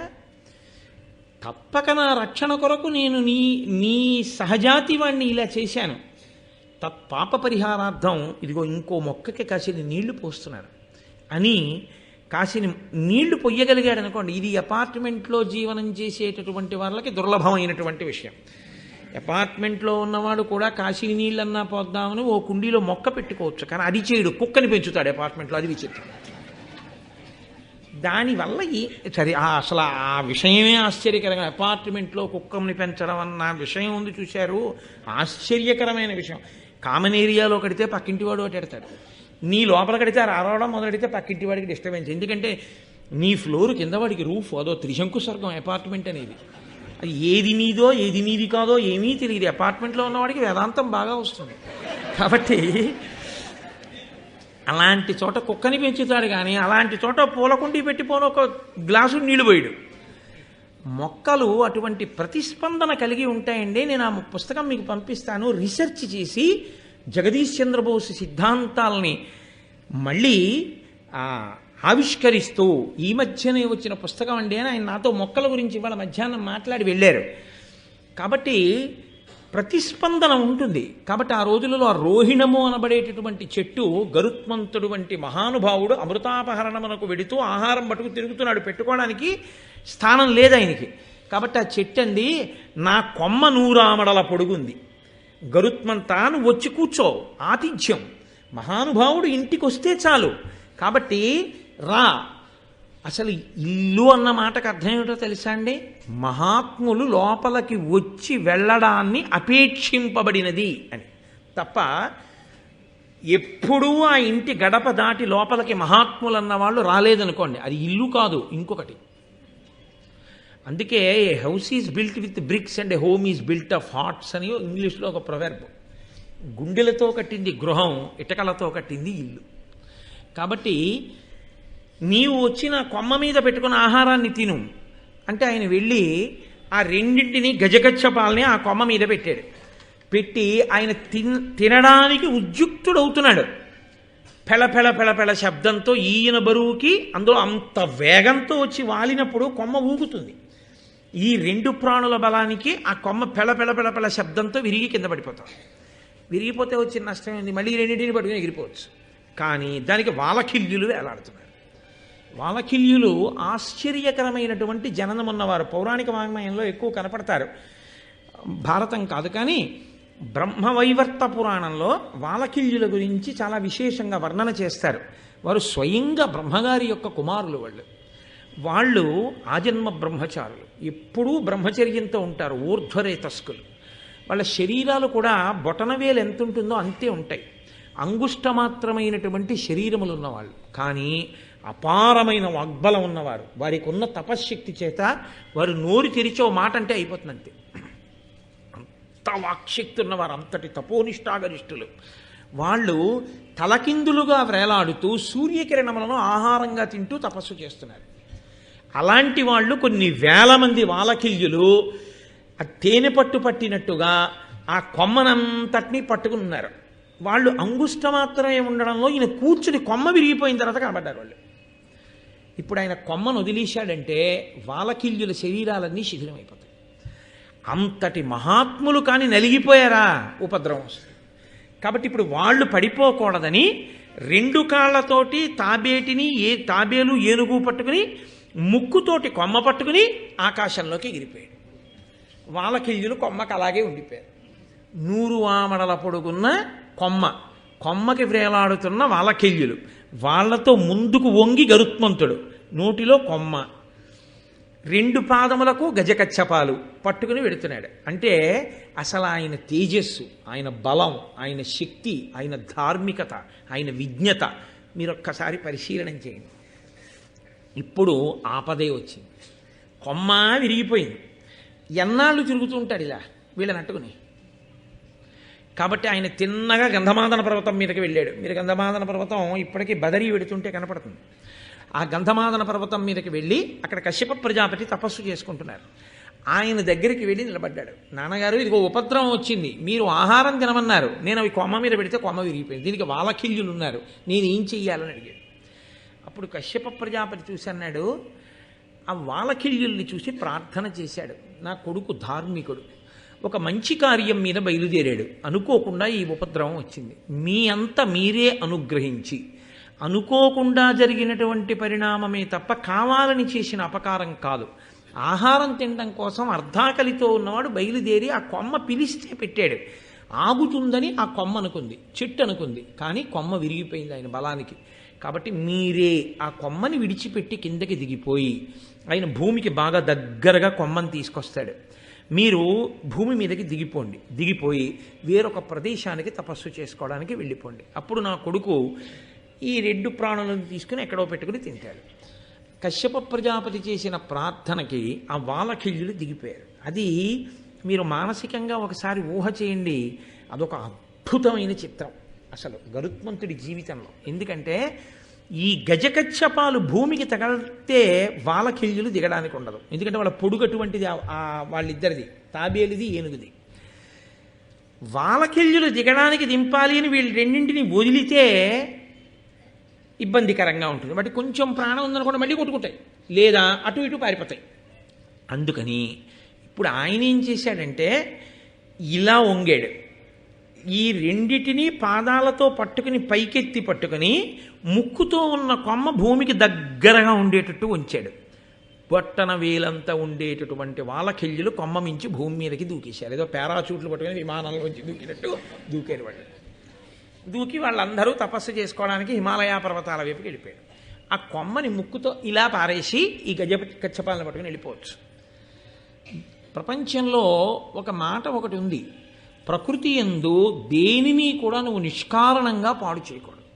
నువ్వు చేసే పని వల్ల ఎవరికి ఏ ఆపద కలగకూడదు. 100 ఆమడల పొడవున్న కొమ్మని వదిలిపెట్టేశాడు అనుకోండి, ఆ కొమ్మ ఏ ప్రాణుల మీద పడుతుందో, ఎవరి మీద పడుతుందో, అక్కడ ఎవరో ఇంకా 2 వాలకిల్లులు ఉన్నారనుకోండి, వాళ్ళ మీద పడుతుంది. అది వాళ్ళంత గవుక్కుని కనపడే వాళ్ళు ఏం కారు.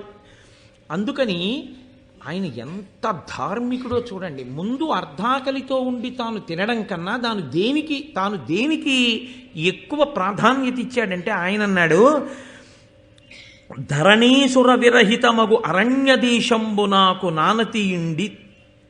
అనతియుండు ఈ తరుశాఖ విడువవలయును కరము నిరోధమిది ఎనినా కశ్యపుడనియన్. నాన్నగారండి, బ్రాహ్మణులు లేనటువంటి ప్రదేశాన్ని నాకు చెప్పండి అన్నాడు. ఎందుకు ఆ మాట చెప్పాలి అంటే, బ్రాహ్మణులు లేకపోతే మిగిలిన వాళ్ళు ఉంటే చచ్చిపోవచ్చు ఏమిటండి అని కాదు దాని ఉద్దేశం. బ్రాహ్మణుడన్నవాడు ఒక్కడూ లేని చోట మిగిలిన వాళ్ళు ఉన్నారు అంటే అది కేవలము జాతి చేత బ్రాహ్మణుడని కాదు దాని అర్థం. పరమ ధార్మికుడై శాస్త్రం చదువుకుని 10 మందికి చెప్పేవాడు ఒక్కడూ లేకుండా అందరూ ఉంటున్నారంటే ధర్మం మీద అనురక్తి లేని వాళ్ళు ఉన్నారని గుర్తు. ఒక్కడైనా ఉన్నాడు అంటే వాళ్ళందరూ ఆ ఒక్కడి దగ్గరైనా వింటున్నారని గుర్తు. ఆ ఒక్కడున్నా వీళ్ళెవ్వరూ పాడవడానికి వీల్లేదంటే ఆయన మాట వింటున్నారు, ఎప్పటికప్పటికి మారుతారు. కాబట్టి సావడానికి వీల్లేదు. కాబట్టి ఒక్క బ్రాహ్మణుడు కూడా లేకుండా ఉండే ప్రదేశం ఏదైనా ఉంటే చెప్పండి, అక్కడ పారేస్తాను పట్టుకెళ్ళి కొమ్మ. అందుకే ఒంటి బ్రాహ్మణుడు ఎదురొస్తే దుశ్శకునం అండి అంటారు. ఒంటరి బ్రాహ్మణుడు ఎదురొస్తే దుశ్శకునం ఎందుకో దుశ్శకునమో తెలుసా అండి? నిజంగా శాస్త్రములను చదువుకుని అనేక విషయములను తెలుసున్నటువంటి మహాత్ముడు అలా వెళ్ళిపోతున్నాడు అనుకోండి, ధావళి కట్టుకుని గుళ్ళోకి వెడుతున్నాడు. ఆయన వెడుతుంటే ఆయన మీకు ఒక్కడూ దొరకడం అంత తేలికైన విషయం ఏం కాదు. ఆయన అలా ఏం దొరకడు అస్తమానం. అలాంటి వాడు ఒక్కడే గుళ్ళోకి నడిచి వెళ్ళిపోతున్నాడు. వెళ్ళిపోతున్నప్పుడు అంతర్ముఖుడై ఉండగా బహిర్ముఖుడే అయి ఉంటాడు. వచ్చే సైకిల్ వెళ్ళే కారు చూసుకోవద్దు కాబట్టి బహిర్ముఖుడే అయి ఉంటాడు. చక్కగా సంతోషంగా నడిచి వెడుతున్నాడు. అలా ఆయన ఒక్కడు వెళ్ళిపోతుంటే ఎవరి మా నాన్న వాళ్ళు కూర్చున్నారనుకోండి, పోతున్నాడు పంతులు గారు గుళ్ళోకి అని ఊరుకున్నారనుకోండి. అంటే బ్రాహ్మణుణ్ణి అనువర్తించి ఇలాంటప్పుడే ఆయనతో కలిసి గుడి దాకా నడిచి మళ్ళీ గుడి నుంచి వాళ్ళ ఇంటి దాకా నడిచి ఆయన మాట్లాడితే మంచి మాటలు చెప్తూ ఉంటాడు కాబట్టి 2 మంచి విషయాలు విందామని ఆయనని అనువర్తించేవాడు ఒక్కడూ లేకుండా పోయింది సమాజం. అలా ఒక్కడే వెళ్తున్నాడంటే ధర్మం వినేవాళ్ళు లేరు. ఇవాళ ధర్మం వినేవాళ్ళు లేరు కాబట్టి లోకంలో నువ్వు ధార్మికంగా ఏ పని చేసినా ఆ పని నీకు కలిసి వస్తుందని నమ్మకం లేదు. కాబట్టి ఒక్క బ్రాహ్మణుడే వెళ్ళిపోతున్నాడంటే సమాజంలో ధర్మం పోయిందని గుర్తు. కాబట్టి దుశ్శకునం. అంతేగాని ఆయన మొహం ఆయన వస్తే ఆయన ఏం పాడు చేసేస్తాడని కాదు. అందుకని ఒంటరి బ్రాహ్మణుడు దుశ్శకునం అన్నారు. ఎందుకు ఏది దుశ్శకునమో తెలుసుకుని అనాలి, అంతేగాని గబుక్కుని అనేస్తే మళ్ళీ అదో నిందాయి కూర్చుంటుంది. కాబట్టి బ్రాహ్మణులు లేని ప్రదేశం చెప్పండి, అక్కడ పడేస్తారు. అంటే ఆయన అన్నాడు, హిమశైల కందరాభాగము కడ నిష్పురుషనగము కలద చోట నీ ద్రుమ శాఖ విడుము అది తానమానుషమగమ్య ఈశ్వరాదులకైనన్. నువ్వు హిమాలయ పర్వత ప్రాంతంలో ఒక చోట నిష్పురుషము అనబడేటటువంటి ఒక కొండ ఉంది, దాని పేరే నిష్పురుషము. అక్కడ ఎవ్వరు ఉండరు, అక్కడికి మనుష్యులు కారు, పరమేశ్వరుడు కూడా వెళ్ళడు, అంతలా ఉంటుంది. కాబట్టి అక్కడికి నువ్వెళ్ళు అంటే వెళ్ళగలడా? అంత శక్తి ఉన్నవాడు గరుత్మంతుడు. అక్కడికి వెళ్ళి అక్కడ బారయ్యి కొమ్మ, ఎవ్వరికి ఏ ఆపద కలగదు, అక్కడ పడిపోతుంది. ఉత్తర క్షణాలు ఎక్కడుందనుకుంటున్నారు? నిష్పురుషం 1,00,000 యోజనముల దూరంలో ఉంది అక్కడి నుంచి, గంధమాతన నుంచి. ఒక్క క్షణంలో ఆయన ఎగిరిపోయాడు 1,00,000 యోజనములు. అంటే ఆయన గమనశక్తి అటువంటిది. ఎగిరిపోయి ఆ కొమ్మను అక్కడ పారేసి ఆ హిమాలయ పర్వత శిఖరం మీదే చక్కగా ఈ 2టిని పెట్టుకుని హాయిగా ఆరగించేసాడు. కడుపు నిండిపోయింది. అంటే ఇన్ని ధర్మ సూక్ష్మాలతో ముందు ఇతర భూతముల యొక్క హితం చూస్తే తప్ప నీ హితమును నువ్వు చూసుకుని తినేయకూడదు. ఎవడెలా పోతే నాకు ఎందుకండి నేను తినేస్తానండి అనకూడదు. ఇతర భూతముల యొక్క హితమును చూసిన తరువాత మాత్రమే తాను తినవలే. అందుకే మనకి గృహస్థాశ్రమ ధర్మంలో ఒక లక్షణం చెప్తారు, గృహస్థు ఎప్పుడు భోజనానికి కూర్చోవచ్చు. అంటే మనం అన్నీ పాటిస్తున్నావా అన్నది పక్కన పెట్టండి, కనీసం తెలుసుకుంటే దోషం లేదుగా. తాను అతిథికి పెట్టాలి ముందు. అతిథికి పెట్టి ఇంట్లో ఉన్నటువంటి భూతములకు ఆహారముని ఇవ్వాలి. బయట ఉండేటటువంటి పక్షులు, కుక్కలు, కాకులు మొదలైనటువంటి వాటికి కొంత భాగాన్ని పడేయాలి. పిడచ తీసి విస్తట్లో పెట్టమని శాస్త్రాలలో లేదు, అలా పెట్టకూడదు. పిడచలు పెట్టడం అన్నది ఒక్కసారి, అది ఇంట్లో అస్తమానం ప్రతిరోజు పిడచలు పెట్టుకునే సంప్రదాయం పెట్టుకోకూడదు. తన భోజనానికి ముందే ఇమ్మని చెప్పింది అంతే ధర్మశాస్త్రంలో. తన భోజనం కన్నా ముందు ఆ ప్రాణులకు పెట్టి తరువాత తాను భోజనానికి కూర్చుంటాడు. కూర్చుని అప్పుడు తాను స్వీకరిస్తాడు. కాబట్టి తాను తినే ముందు 10 మందికి తినిపించి తినడం ధర్మశాస్త్రం. అంత గొప్ప వైభవం కలిగినటువంటి ఆర్షధర్మం. కాబట్టి ఆయన తను తినలేక కాదు, అంత ఆకలితో ఉన్నా ముందు వాళ్ళు క్షేమంగా ఉండడం, ఆ కొమ్మ వల్ల ఇతరులకు ఇబ్బంది రాకుండా కొమ్మని పడేయడం, ఇన్ని చేసి అన్నిటికీ పెద్దవారైనటువంటి తండ్రిని సంప్రదించి ఈ పనులు పూర్తి చేసి అప్పుడు ఆయన తాను తినవలసిన పదార్థాన్ని తాను తిన్నాడు. అందులో మనం స్త్రీ బుద్ధి ప్రళయాంతక అన్న మాటకు అర్థం ఏంటో తెలుసా అండి? భార్యని సంప్రదించవద్దని కాదు, కరణేషు మంత్రి, భార్యని సంప్రదించి తీరాలి. ఆ మాటకు వస్తే ఆవిడిది ఇల్లు ఐశ్వర్యం, నువ్వు అందులో ఉంటున్నవాడి. నేను మొన్ననే మీకు చెప్పాను, స్త్రీ బుద్ధి ప్రళయాంతక అన్న మాట ఎప్పుడు అన్వయం అవుతుంది అంటే, భార్యకి వశుడై ఆవిడ అధర్మం చెప్పినా కూడా ఏదైనా రజోగుణ ప్రకోపంతో మా ఆవిడ చెప్పింది నేను కాదనలేదండి అని చేసిన వాడికి తప్పు. ఒక్కొక్కసారి తను పొరపాటుగా ఆలోచించవచ్చు, భార్య బాగా ఆలోచించి వద్దండి అలా చేయకండి అని చెప్తుంది, వినాలి. ఒక్కొక్కసారి భార్య పొరపాటు పడుతుంది, తప్పు, నువ్వు అలా అనకు, ఇది ధర్మం కదూ అందుకని ఇలా చేద్దాం, బాగుందండి మీరు చెప్పింది చెయ్యండి అంది, అప్పుడు అలా చెయ్యాలి. ఇద్దరూ కలిసి నిర్ణయించుకునే చెయ్యాలి తప్ప అసలు భార్యని సంప్రదించనేకూడదు, భార్యని సంప్రదించి చేసినవి ప్రళయం తెస్తాయి అని ఏ శాస్త్రంలోనూ చెప్పలేదు. అసలు భార్యని సంప్రదించకుండా ఏది ఉండకూడదనే పరమేశ్వరుడు చెప్తున్నాడు. ఆ మాటకు వస్తే భార్యకి చెప్పకుండా సభలో కూడా చెప్పకూడదు. ఇది పరమేశ్వరుడు చెప్పాడా? ఆవిడ అడుగుతుంది పరమశివుణ్ణి, అడిగితే పరమశివుడు భార్యకి చెప్తాడు, పార్వతీదేవికి. పార్వత్యువాచ అని ఉంటుంది, శివుడు పార్వతికి చెప్తాడు. పార్వతికి చెప్పింది లోకానికి తెలుస్తుంది. కాబట్టి ప్రవచనం చేయడానికి వచ్చేటప్పుడు కూడా యథార్థంగా ప్రవచనం చేయడము అంటే ఆ రోజు చెప్పబోయే విషయాన్ని సంగ్రహంగానైనా, ఏమో అమృతాభరణం చెప్పడానికి వెళ్ళొస్తున్నాను ఇవ్వాలని చెప్పాలి, ఆవిడ రాకపోతే తనతోటి చెప్పి వెళ్ళాలి. అంతేగాని అసలు ఏమీ చెప్పకుండా ప్రవచనం చేసి వస్తాను అని వెళ్ళొచ్చేసి ఏమంటే ఏం చెప్పారంటే నీ మొహం ఇప్పటిదాకా చెప్పొచ్చాను ఇప్పుడు చెప్పడం కుదరదు అనకూడదు, ముందు ఆవిడికి చెప్పి వెళ్ళాలి. అలా మీరు చెప్తున్నారా, ఇవన్నీ మీరు అడగకూడదు.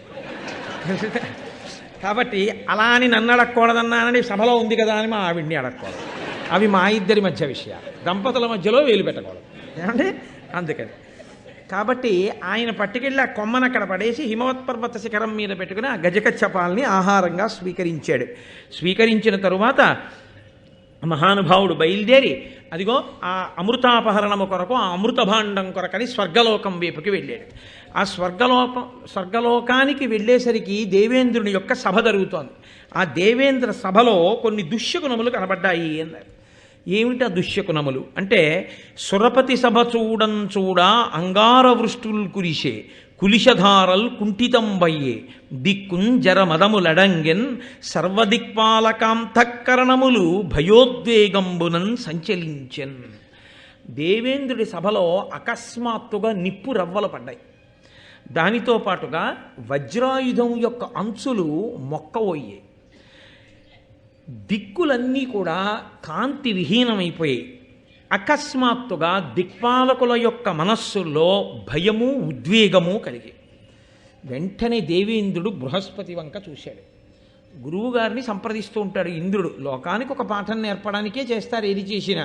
వెంటనే బృహస్పతి వంక చూసి ఇన్ని దుర్నిమిత్తములు కనపడుతున్నాయి, దుశ్శకునములు కనపడుతున్నాయి, ఎందువల్ల ఇలా కనపడుతున్నాయని అడిగాడు. అంటే బృహస్పతి అన్నారు, బ్రహ్మణ్యుడకు కశ్యప బ్రహ్మవరమున వినతకు పుట్టిన అనఘమూర్తి వాలకిల్యులదయ వరపక్షికులమున ఇంద్రుడై పరగిన యుద్ధతేజుడు ఉదదిలోనున్న అత్యుగ్ర నిషాదుల ఆరంగమృంగిన ఘోరవీరుడు ఇభకచ్చపముల రోహిణ శాఖతో ఎత్తికొని దివి పరచిన అనిలవేగి వీగి తన తల్లి దాస్యంబు నీగబూని తడయ అమృతంబు కొనిపోవ గడగి వచ్చే కామరూప సంపన్నుండు కామగమనుడు అతడు నీకు అసాధ్యుండు శతమఖుండ. నాయనా ఇంద్ర, కశ్యప ప్రజాపతి పుత్రకామేష్టి చేస్తే పుట్టినటువంటి గొప్ప తేజోవంతుడైనటువంటి కుమారుడు. వాలకిల్యుల యొక్క వరంచేత పుట్టినటువంటి పిల్లవాడు అత్యుగ్రమైనటువంటి ప్రాణులై భూమికి ఇబ్బంది తెస్తున్నటువంటి నిషాదులందరినీ ఒక్క క్షణంలో మృంగినటువంటి మహానుభావుడు. తాబేటిని ఏనుగుని 2 పాదములతో పట్టుకుని రోహిణి శాఖ మీద పెడితే కొమ్మ విరిగిపోయినప్పుడు వాలకిల్యులతో సహా 2 పాదములతో ముక్కుతో కొమ్మని పట్టుకుని వెళ్ళి వాలకిల్యుని రక్షించినటువంటి తేజోమూర్తి తన తల్లి దాస్యాన్ని పోగొట్టడం కోసమని, అమృతాన్ని తీసుకెళ్లి పాములకి ఇవ్వడం కోసమని, కామరూప సంపన్నుడు అంటే ఎప్పుడూ అంతరూపంతో ఉండడు. ఆయన అనుకుంటే హ్రస్వమైపోతాడు, చిన్నవాడైపోతాడు, లేదా ఇంకా పెరిగిపోతాడు, ఇంకొక రూపాన్ని పొందేస్తాడు. అన్ని శక్తులున్నటువంటి వాడు, అష్టసిద్ధులున్నటువంటి వాడు, కామగమనుడు, కనపడకుండా వెళ్ళగలిగినటువంటి వాడు. అటువంటి గరుత్మంతుడు ఇదిగో దేవలోకానికి వస్తున్నాడు అమృతభాండం కోసం. ఆయనని నువ్వు గెలవలేవయ్యా ఇంద్రా అంటూ అతను వాలకిల్యుల యొక్క వరము చేత పుట్టినవాడు అన్నాడు. అనగానే ఇంద్రుడు అన్నాడు, వాలకిల్యుల వరం చేత ఎందుకు పుట్టవలసి వచ్చింది గరుత్మంతుడు అని అడిగాడు. అడిగితే ఇక్కడ చాలా చమత్కారమైనటువంటి విషయాన్ని, చాలా గంభీరమైనటువంటి విషయాన్ని ప్రస్తావన చేశారు వ్యాసభగవానుడు. నన్నయ్య గారు ఆంధ్రీకరించి మనను అనుగ్రహించారు. ఆ వాలకిల్యులు బ్రహ్మగారి యొక్క పుత్రులు కదండి వాళ్ళు. ఇంద్రుడు కశ్యప ప్రజాపతి యొక్క కుమారుడు. కశ్యప ప్రజాపతికి అదితి అన్న భార్య ఎందు పుట్టినవాడు ఇంద్రుడు. వాలకిల్యులు బ్రహ్మగారి యొక్క కుమారులు. వాలకిల్యులు ఇంద్రుడు కూడా కశ్యప ప్రజాపతి చేసేటటువంటి యజ్ఞానికి వెళ్ళారు. ఎప్పుడు చేశాడు యజ్ఞం? మీతో నేను మనవి చేశాను. వినతా కదురుమా పిల్లల్ని కోరుకున్నప్పుడు దైవానుగ్రహాన్ని కోరి పుత్రకామేష్టి చేశాడు. ఆ యజ్ఞం చేస్తున్నప్పుడు వీళ్ళందరూ వెళ్ళారు. యజ్ఞం చేసేటప్పుడు ఒక లక్షణం ఉంటుంది. కొడుకు తండ్రి పీటల మీద కూర్చుని ఉంటాడు, దీక్షితుడు అంటారు. యజ్ఞం చేసి యాగం చేసేటప్పుడే అసలు దీక్ష అన్నమాట. కాబట్టి ఆయన దీక్షితుడై కూర్చున్నాడు. దీక్షితుడై కూర్చున్నాడు అన్న మాటకు అర్థం ఏంటంటే పీటల మించి ప్రతిదానికి లేచిపోకూడదు. కూర్చుంటే అలాగే కూర్చోగలిగినటువంటి స్థితిని పొంది ఉండాలి. కాబట్టి యాగదీక్షితుడు అంటే ఏ కారణానికి లేవకూడదు. కడుపున పుట్టిన కొడుకులే చచ్చిపోనివ్వండి. సగరుడు యజ్ఞం చేస్తుంటే 60,000 మంది సగరులు చచ్చిపోయారని వార్త వచ్చింది. ఆయన లేవలేదు. లేవకూడదా నువ్వు, ఉపద్రవాలు వస్తాయి, అలాగే కూర్చో అన్నారు. మరి మైలు రాదా అండి అని మీరు నన్ను అడగచ్చు. చేతికి కంకణం ఉంటుంది. ఆ కంకణం ఉన్నప్పుడు ఇంక ఇబ్బంది ఉండదు. ఆ కంకణ విసర్జనం చేసేంత వరకు మైల కూడా, ఆ శౌచం కూడా అంటుకోదు. కాబట్టి మళ్ళీ ఆయన అంశుమంతుడిని పంపించాడు, ఎక్కడుందో యాగాశ్వం చూసి పట్టుకురారా అని. కాబట్టి యాగదీక్షితుడు అన్న మాటకు అర్థం ఏమిటంటే ఆయన పీటల మీద కూర్చుని ఉంటాడు. ఆయన పీటల మీద కూర్చుని ఉన్నప్పుడు కార్యం బాగా జరగడము అంటే అర్థం ఏమిటి? ఆయన యందు ప్రేమ ఉన్నవారు ఆ కార్యమునందు సహకరించాలి. అప్పుడు ప్రేమ ఉన్నది అని నిఖార్స్ గుర్తు. అందుకే అమ్మాయి పెళ్లి చేస్తున్నాడు అనుకోండి, ఆయన అందరూ వచ్చి ఏమంటారంటే మీకేం పర్వాలేదు, హాయిగా మీరు కన్యాదానం చేయండి, మేమందరం లేము, మేమందరం చూసుకుంటా ఉంటారు. ఆ తండ్రి కన్యాదాత పీటల మీద కూర్చుని ఆ పిల్లతో గౌరీ తపస్సు చేయించి కన్యాదానం చేయించి ఇన్ని చేయిస్తుంటాడు. చేయించినప్పుడు ఈయన యందు ప్రేమ ఉన్నవారు మాత్రమే కార్యాన్నంతటినీ చక్కబెట్టవలసి ఉంటుంది. ఆయన పీటల మీద కూర్చుని పెళ్లి భోజనాలు చూసి వచ్చిన వాళ్ళకి ఆహ్వానము పలికి వెళ్ళే వాళ్ళకి వీడ్కోలు పలికి ఆయన ఎక్కడ చేస్తాడండి? ఎలా కుదురుతుంది?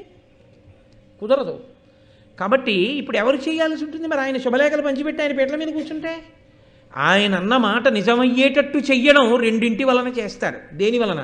ప్రేమతో. అక్కడ ఒకవేళ జరగవలసిన మర్యాద జరగకపోయినా ప్రేమ ఉంది కాబట్టి సహించి ఊరుకుంటారు. 2, ఆయన అన్నమాట నిజమవ్వాలి. ఆయన శుభలేఖలు ఇచ్చి పిలుచుకున్నాడు. ఆయన పిలుచుకున్నాడు కాబట్టి ఆయన మర్యాద నిలబడ్డము అంటే ఆయన దేనికి వాళ్ళందరినీ పిలిచాడో అది అక్కడ జరిగేటట్టు చూడాలి. ఆయన అందరినీ భోజనం చేయండి అని పిలిచాడు. అందరికీ భోజనాలు ప్రేమతో ఆయన అంతేవాసులు పెట్టాలి. వెళ్ళి వాళ్ళందరూ వడ్డించాలి. ఎలా వడ్డించాలంటే ఆయనకి పేరు రావడం కోసం, ఆయన మర్యాద నిలబడడం కోసం. అంతేగాని వెళ్ళే కన్యాదానం చేసుకుంటున్నాడు ఏంటంటే చేయగలిగినంత సేపు చేస్తాం, ఏదో ఎన్ఎస్ఎస్ వాలంటీర్లో 1 గంట చేసి పోతాం, కానీ 7 లోపల తింటే తినండి, లేకపోతే పోండి మేము పోతున్నాం పీటల దగ్గర కన్యాదానం చూడడానికి అంటాడేంటి? అవసరమైతే ఆయన పెళ్లి చూడడం మానేస్తాడు.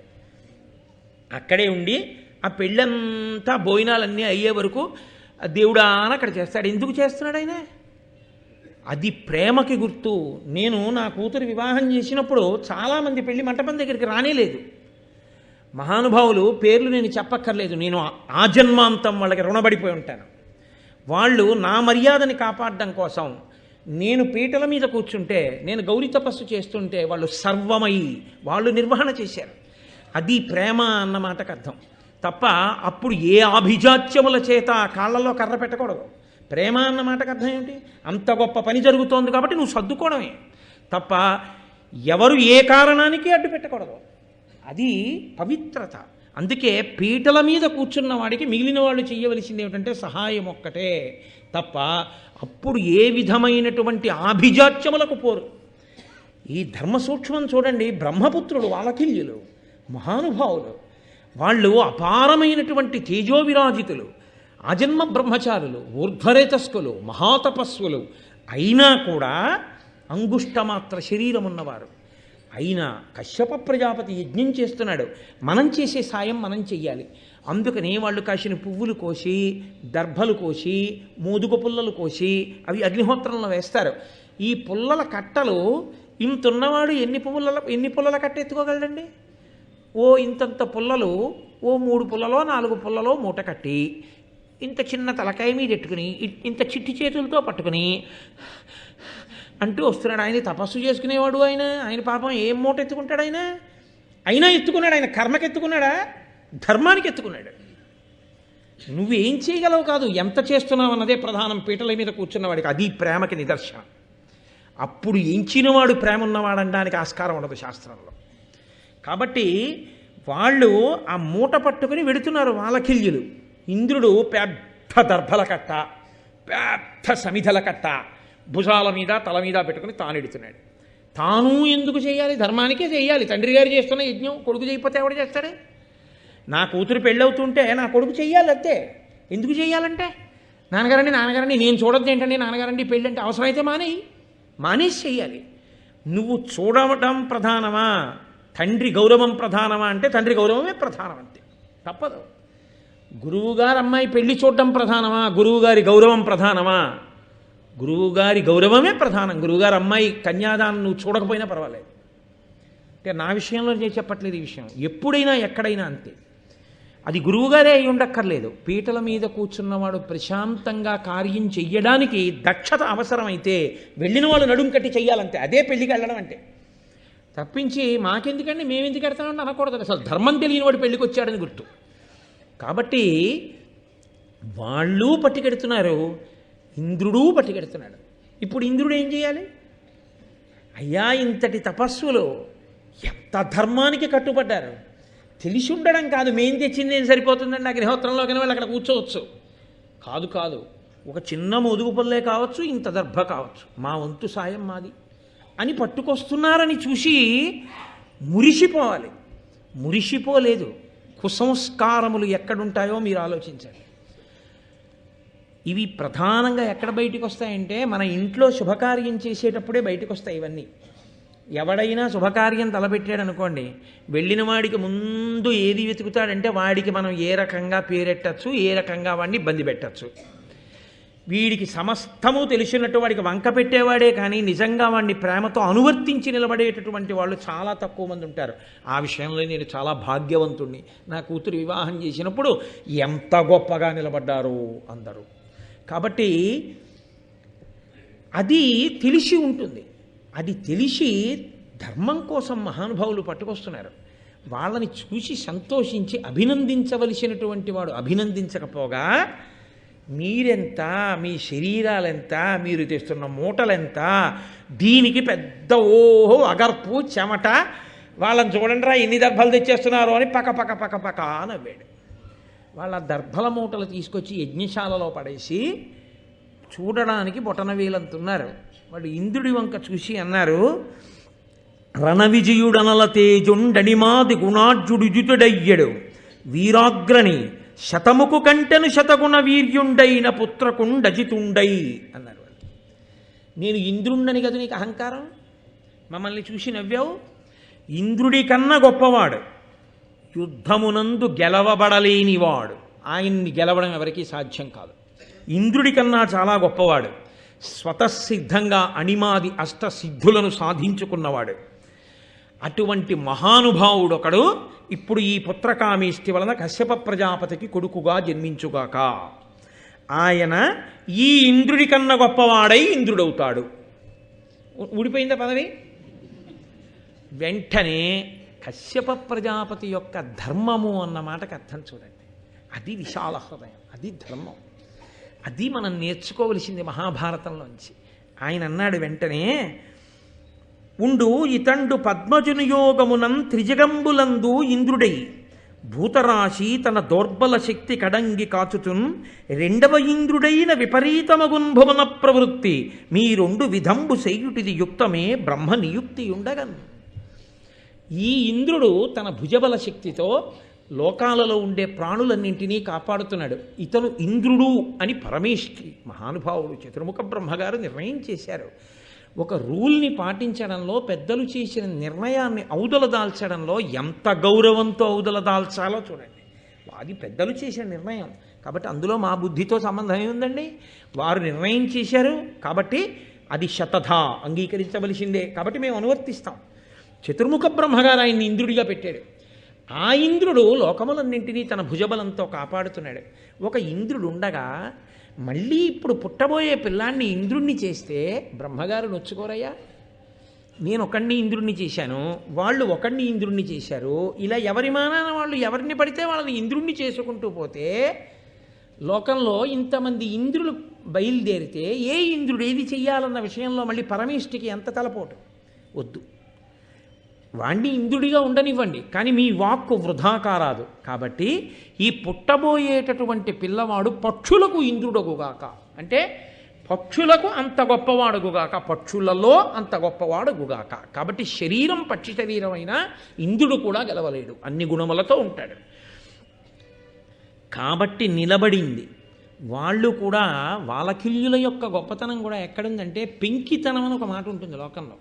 అదే మౌఢ్యం, మూర్ఖత్వం. మూర్ఖత్వానికి పోకూడదు. అన్నిటికన్నా చాలా చాలా గొప్ప గుణం ఏమిటో తెలుసా అండి? తెలియకపోవడం ఎప్పుడూ తప్పు కాదు.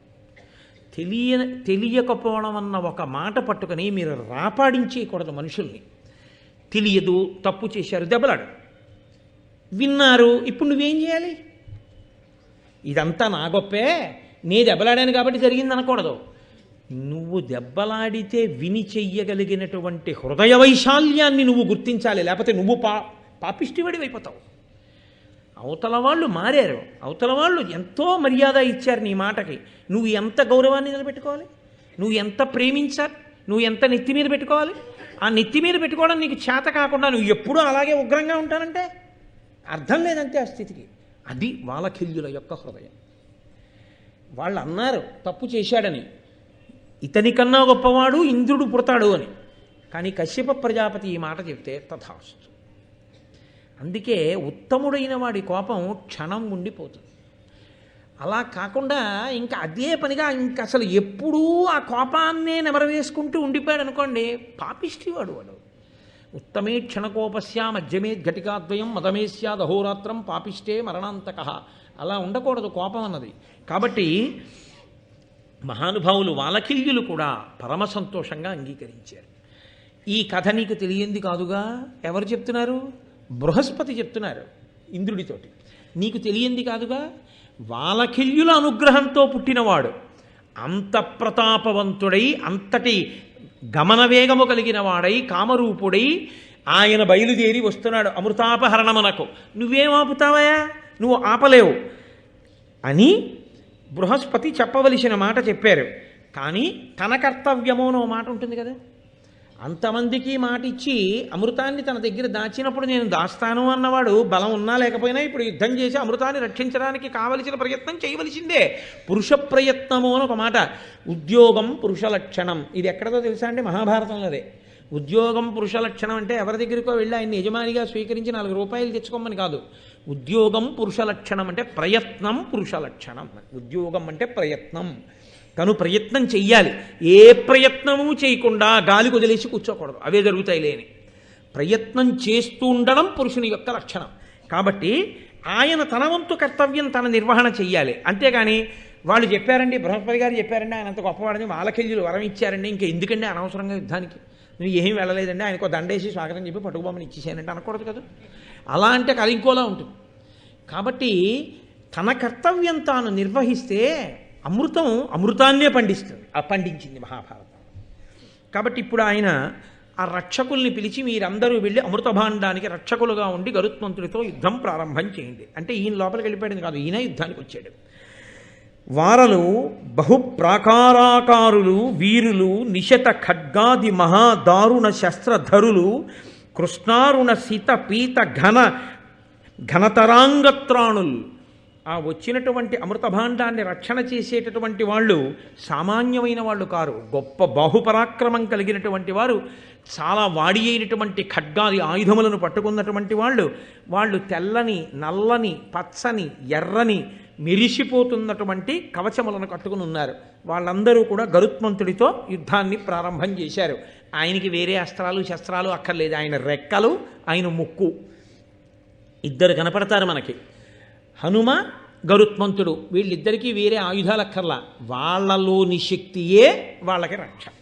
వాళ్ళు ఎంత పెద్ద వినాశనాన్నైనా చేయగలరు, ఎంత గొప్ప రక్షణైనా కట్టగలరు. ఇద్దరూ మహానుభావులే, ఇద్దరూ గమనశక్తి కలిగినటువంటి వాళ్ళే, అటువంటి స్థితి ఉన్నవాళ్లే. కాబట్టి ఇప్పుడు ఆ అమృతాన్ని రక్షించే వారితో యుద్ధం ప్రారంభమైంది.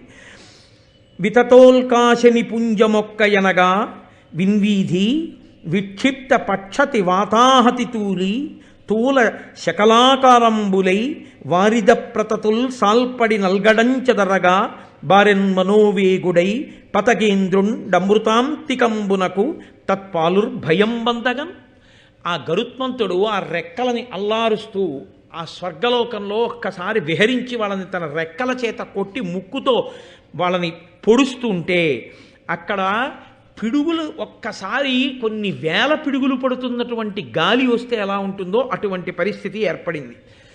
పెద్ద గాలికి దూది పింజల వంటి మేఘములు ఎలా కొట్టబడతాయో అలా ఆ కాపు కాస్తున్నటువంటి వీరునందరినీ చెదరగొట్టి పక్షతుండాగ్ర నఖక్షత దేహులై బోరన నవరక్త ధారలుక విహగేంద్రునకు నోడి నిహతులై సురవరుల్ సురరాజు మరుపు సొచ్చిరి కలంగి సాధ్యులనాయాస సాధ్యులై పారిరి పూర్వాభిముఖులై గర్వముడిగి వసువులు రుద్రులు వసుహీన విప్రుల క్రియ దక్షిణాశ్రితులయిరి భీతినంది అపరదిక్కు పొంది రాదిత్యులు ఆశ్వినులు ఉత్తరమున కొరగి బరచి అనల వరుణ పవన ధనద యమాసురుల్ వీక దరింగి కందిశీకులైరి. ఆ గరుత్మంతుని యొక్క రెక్కల చేత కొట్టబడి ఆయన ఆ ముక్కు చివరి భాగం చేత పొడవబడినటువంటి వారై శరీరం నుంచి రక్తధారలు కారుతుండగా దేవతలందరూ కూడా ఇంద్రుడి చాటుకు వెళ్ళి దాక్కున్నారు. సాధ్యులందరూ కూడా ఆ యుద్ధభూమిని విడిచిపెట్టి తూర్పు దిక్కుకు పారిపోయారంటే 4 దిక్కులకి చెల్లాచెదరైపోయారంటారు చూసారా, అలా సాధ్యులు పూర్వ దిక్కుకు పారిపోయారు, వసువులు రుద్రులు దక్షిణ దిక్కుకు పారిపోయారు, డబ్బు లేనటువంటి వారు దక్షిణ కోసం ఆశ్రయించినట్టు దక్షిణ దిక్కును ఆశ్రయించారు అన్నారు. కాబట్టి వసుహీన విప్రుల డబ్బు లేనటువంటి పేదవారైన బ్రాహ్మణులు దక్షిణని కోరుకున్నట్టుగా వారందరూ కూడా దక్షిణ దిక్కుకు పారిపోయారు. అలాగే అపర దిక్కు పొంది ఆదిత్యులు అశ్వినులు ఉత్తరమునకు అనరబరచి ఆ ఆదిత్యులు అశ్వినులు వాళ్ళందరూ ఉత్తర దిక్కుకు పారిపోయారు. ఇక మిగిలినటువంటి అగ్ని, వరుణుడు, వాయువు, కుబేరుడు, యముడు, మిగిలినటువంటి దేవతలు శరీరమునకు కారుతున్నటువంటి ఆ రక్తధారల చేత వారు దేవలోకాన్ని విడిచిపెట్టి పారిపోయారు. పారిపోయిన తర్వాత ఇప్పుడు ఆయన ఆ అమృత భాండం ఉన్న ప్రదేశం దగ్గరికి వెళ్ళి ఆ అమృత భాండాన్ని తీసుకుని వెళ్ళిపోవడానికి ఉద్యుక్తుడయ్యాడు. దాని మీద పదునైన ఆకులు అంటే వాడి కత్తులు ఎలా ఉంటాయో అలాంటి ఆకులు కలిగినటువంటి ఒక భయంకరమైన చక్రం తిరుగుతోంది. ఆ చక్రం కింద 2 పాములు ఉన్నాయి. ఆ 2 పాముల యొక్క నోటిలోంచి అగ్నిహోత్రాన్ని వెదజల్లుతున్నాయి. ఆ అగ్నిహోత్రం ఎలా పైకి లేస్తోందంటే ఏదో తల పైకెత్తి నాలుకతో అందినటువంటి మధుర పదార్థాన్ని నాకితే ఎలా ఉంటుందో అలా 2 పాములు విడిచిపెట్టినటువంటి అగ్నిహోత్రపు శిఖలు పైకి లేచి ఆకాశపు అంచుల్ని నాకుతున్నాయి. అంత అగ్నిహోత్రం పైకి లేస్తోంది. చూశాడు మహానుభావుడు. ఒక్కసారి భూమండలం మీదకి వచ్చి సమస్త నదులలో ఉన్న జలాన్ని కూడా తన పుడిసిట పట్టి అకస్మాత్తుగా మళ్ళీ దేవలోకం మీదకి వెళ్ళి ఆ చక్రం తిరుగుతున్నప్పుడు దాని లోపల నుంచి వస్తున్న అగ్నిహోత్రం మీద ఇన్ని నదుల నీళ్లు పోసేశాడు. అగ్నిహోత్రం చల్లారిపోయింది. అది ఆయన బలం అంటే. గరుత్మంతుని యొక్క బలం అంటే స్మరిస్తే చాలన్నారు. అందుకే దాన్ని స్మరించి దాన్ని వింటే చాలు, అంత గొప్ప రక్షణ కలుగుతుంది అని. గరుత్మంతుడొకడు, హనుమ ఒకరు ఎప్పుడూ రక్షణ చేస్తూ ఉంటారు. అంతటి వినయశీలుడు. కాబట్టి ఆ అగ్నిహోత్రం ఆరిపోయింది. ఘోర వికార సన్నిహిత కోపముఖంబులు దీప్త విద్యుదుల్కారుణదారుణాక్షములునై నిజ దృష్టి విషాగ్ని అన్యులం చేరగనీక ఏర్చుచు ప్రసిద్ధముగా అమృతంబు చుట్టు రక్షారతినున్న ఉగ్రభుజంబుల రెండిటి గాంచి చెచ్చరన్. ఆయన వెంటనే కామరూపం కలిగినటువంటి వాడు కదండి. ఆ చక్రం కింద ఉండి నోళ్ళిలా ఎత్తి భయంకరమైన కళ్ళతో చూస్తూ అగ్నిహోత్రాన్ని వెలజల్లుతున్నటువంటి ఆ నాగుల్ని చూశాడు. ఆ పైన తిరుగుతున్నటువంటి చక్రాన్ని చూశాడు. సూక్ష్మరూపం ధరించి చిన్న రూపాన్ని పొంది ఆ చక్రం పైనుంచి కాకుండా చక్రం పక్క నుంచి చక్రం కిందకి దూరాడు. చక్రం కిందకి దూరి తన వంకే చూస్తూ అగ్నిహోత్రాన్ని విడిచిపెట్టడానికి ప్రయత్నిస్తున్నటువంటి ఆ పాముల యొక్క కన్నులలో ధూళిపడి వాటికి కళ్ళు కనపడకుండా అయిపోయేటట్టుగా ఆ రెక్కలను అల్లార్చేసరికి ఆ ధూళి అంతా రేగి ఆ కన్నులలో పడి కన్నులు కనపడక ఆ పాములు చల్లాచెదరైపోయారు రెక్కల చేత కొడితే. అప్పుడు ఆ అమృత భాండాన్ని పట్టుకున్నాడు. రెక్కలు అల్లారుస్తూ దేవలోకం మించి ఒక్కసారి వెళ్ళిపోతున్నాడు అమృత భాండంతో. ఆ రెండు పాదములతో పట్టుకున్నాడు, రెక్కలు అల్లార్చి వెళ్ళిపోతున్నాడు. నిజంగా గరుత్మంతుణ్ణి ఇన్ని సన్నివేశాలలో మీరు ఒక్కసారి ఊహ చేయండి. ఆ రెక్కలు, ఆ మహానుభావుడు, ఆ వెళ్ళడం, ఆ పరిస్థితి ఎన్ని భంగిమల్లో కనబడ్డాడో చూడండి భారతంలో. ఆయన వెళ్ళిపోతున్నప్పుడు శ్రీ మహావిష్ణువు ఎదురొచ్చి ఆయన అన్నారు, కలహమున నిట్లు సురవీరుల బల్వురనూర్చి యొక్కరుడు అమృతము దెక్కలికొని ఆస్వాదింపక అలోలుడుగువని చూచి హరి ఇట్లనియన్. ఒక్కడు ఇంతమందిని ఓడించి ఆ అమృత భాండాన్ని గైకొని వెళ్ళిపోతూ దేవాసురులందరూ కూడా తాగాలని కోరుకునేటటువంటి అమృతం తనకి చిక్కిన ఒక్క చుక్క గుటుక్కుని ఇలా ముక్కు పెట్టి తాగకుండా, తాను దాన్ని కోరుకోకుండా అమ్మని దాస్యం నుంచి విడిపించడానికి మాట ఇచ్చిన ప్రకారం తమ్ముళ్ళ అన్నలకి ఇచ్చేయడం కోసమని చెప్పి పట్టుకెళ్ళిపోతూ అలోలుడై అమృతం మీద లౌల్యమును పొందకుండా మాట ఇచ్చిన ప్రకారం వెళ్ళిపోతున్నటువంటి మహాపురుషుడు. మరి అన్నలకి అది ఇచ్చేస్తే వాళ్ళు తాగి అమృతాన్ని తాగడం వల్ల వాళ్ళు చిరంజీవులైతే అవని తన బలం తనకి శ్రీరామరక్ష. అంతేకాని ఈ అమృతం తాగితే నాకు బలం కాదు. అది ఆయన మీద ఆయనకి విశ్వాసం. రెండు, అందరూ ఇది తాగాలనుకుంటారు. చేత చిక్కింది, ముక్కు పెట్టి లటక్కునో చుక్క తాగేయచ్చు, కానీ ఆయన తాగలేదు. అలా తాగడం ఆయన లక్షణం కాదు. అది ఆయనకున్నటువంటి లౌల్యమును నిగ్రహించగలిగినటువంటి శక్తి. దీనికి అబ్బురపడ్డారు శ్రీ మహావిష్ణువు. చాలా సంతోషించాను. నీకేం వరం కావాలి కోరుకో అంటే, నీ విజయోత్సహమునకు లావునకు జవంబునకు అలౌల్యమునకు సద్భావనమునకు మెచ్చి వరంబీ వచ్చితి వేడుమిద్ది ఇష్టము నీకున్.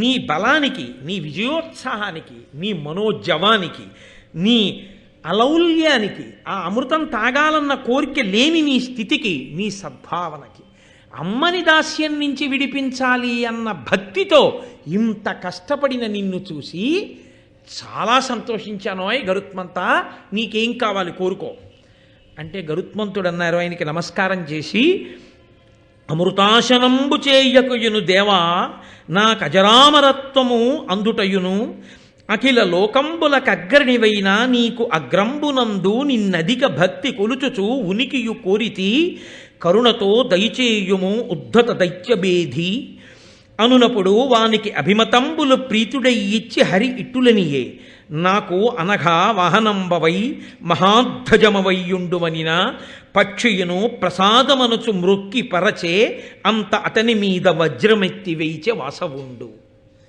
ఆయన అన్నాడు, అమృతం తాగితే వృద్ధాప్యం రాదు, అమృతం తాగితే మృత్యువు రాదు. కానీ నువ్వు రాక్షసుల్ని, అందున చాలా ఉద్ధతితో ఉన్న రాక్షసుల్ని నిగ్రహించగలిగినటువంటి ధర్మస్వరూపడమైనటువంటి నారాయణ, నన్ను అనుగ్రహించి ఈ అమృతాన్ని తాగకుండానే నాకు వృద్ధాప్యం రాకుండా మరణం లేకుండా వరం ఇయ్యి. వృద్ధాప్యం లేకుండా మరణం లేకుండా నీకు వరం ఇచ్చేశారు. ఇంత బలం ఉంది, ఏం చేస్తావు దాంతో? ఆరోగ్యము అన్న మాట వెనక ఆలోచించవలసిన రహస్యం ఇది. నీవు ఆరోగ్యముగా ఉండాలని దేనికి కోరుకోవాలో తెలుసా? ఈశ్వరుణ్ణి. మళ్ళీ నువ్వు ఈశ్వర సేవ చెయ్యడం కోసం కోరుకోవాలి. ఈశ్వర సేవ ఎందుకు చెయ్యాలి? ఈశ్వరుడికి ధర్మాన్ని నిలబెట్టి అధర్మాన్ని భంజించడం తెలుసు. ఈశ్వరుడి సేవ చేస్తే నీకు ధర్మం అబ్బుతుంది. నువ్వు ధార్మికంగా నిలబడితే నువ్వు దేశానికి పనికొచ్చేవాడివి అవుతావు.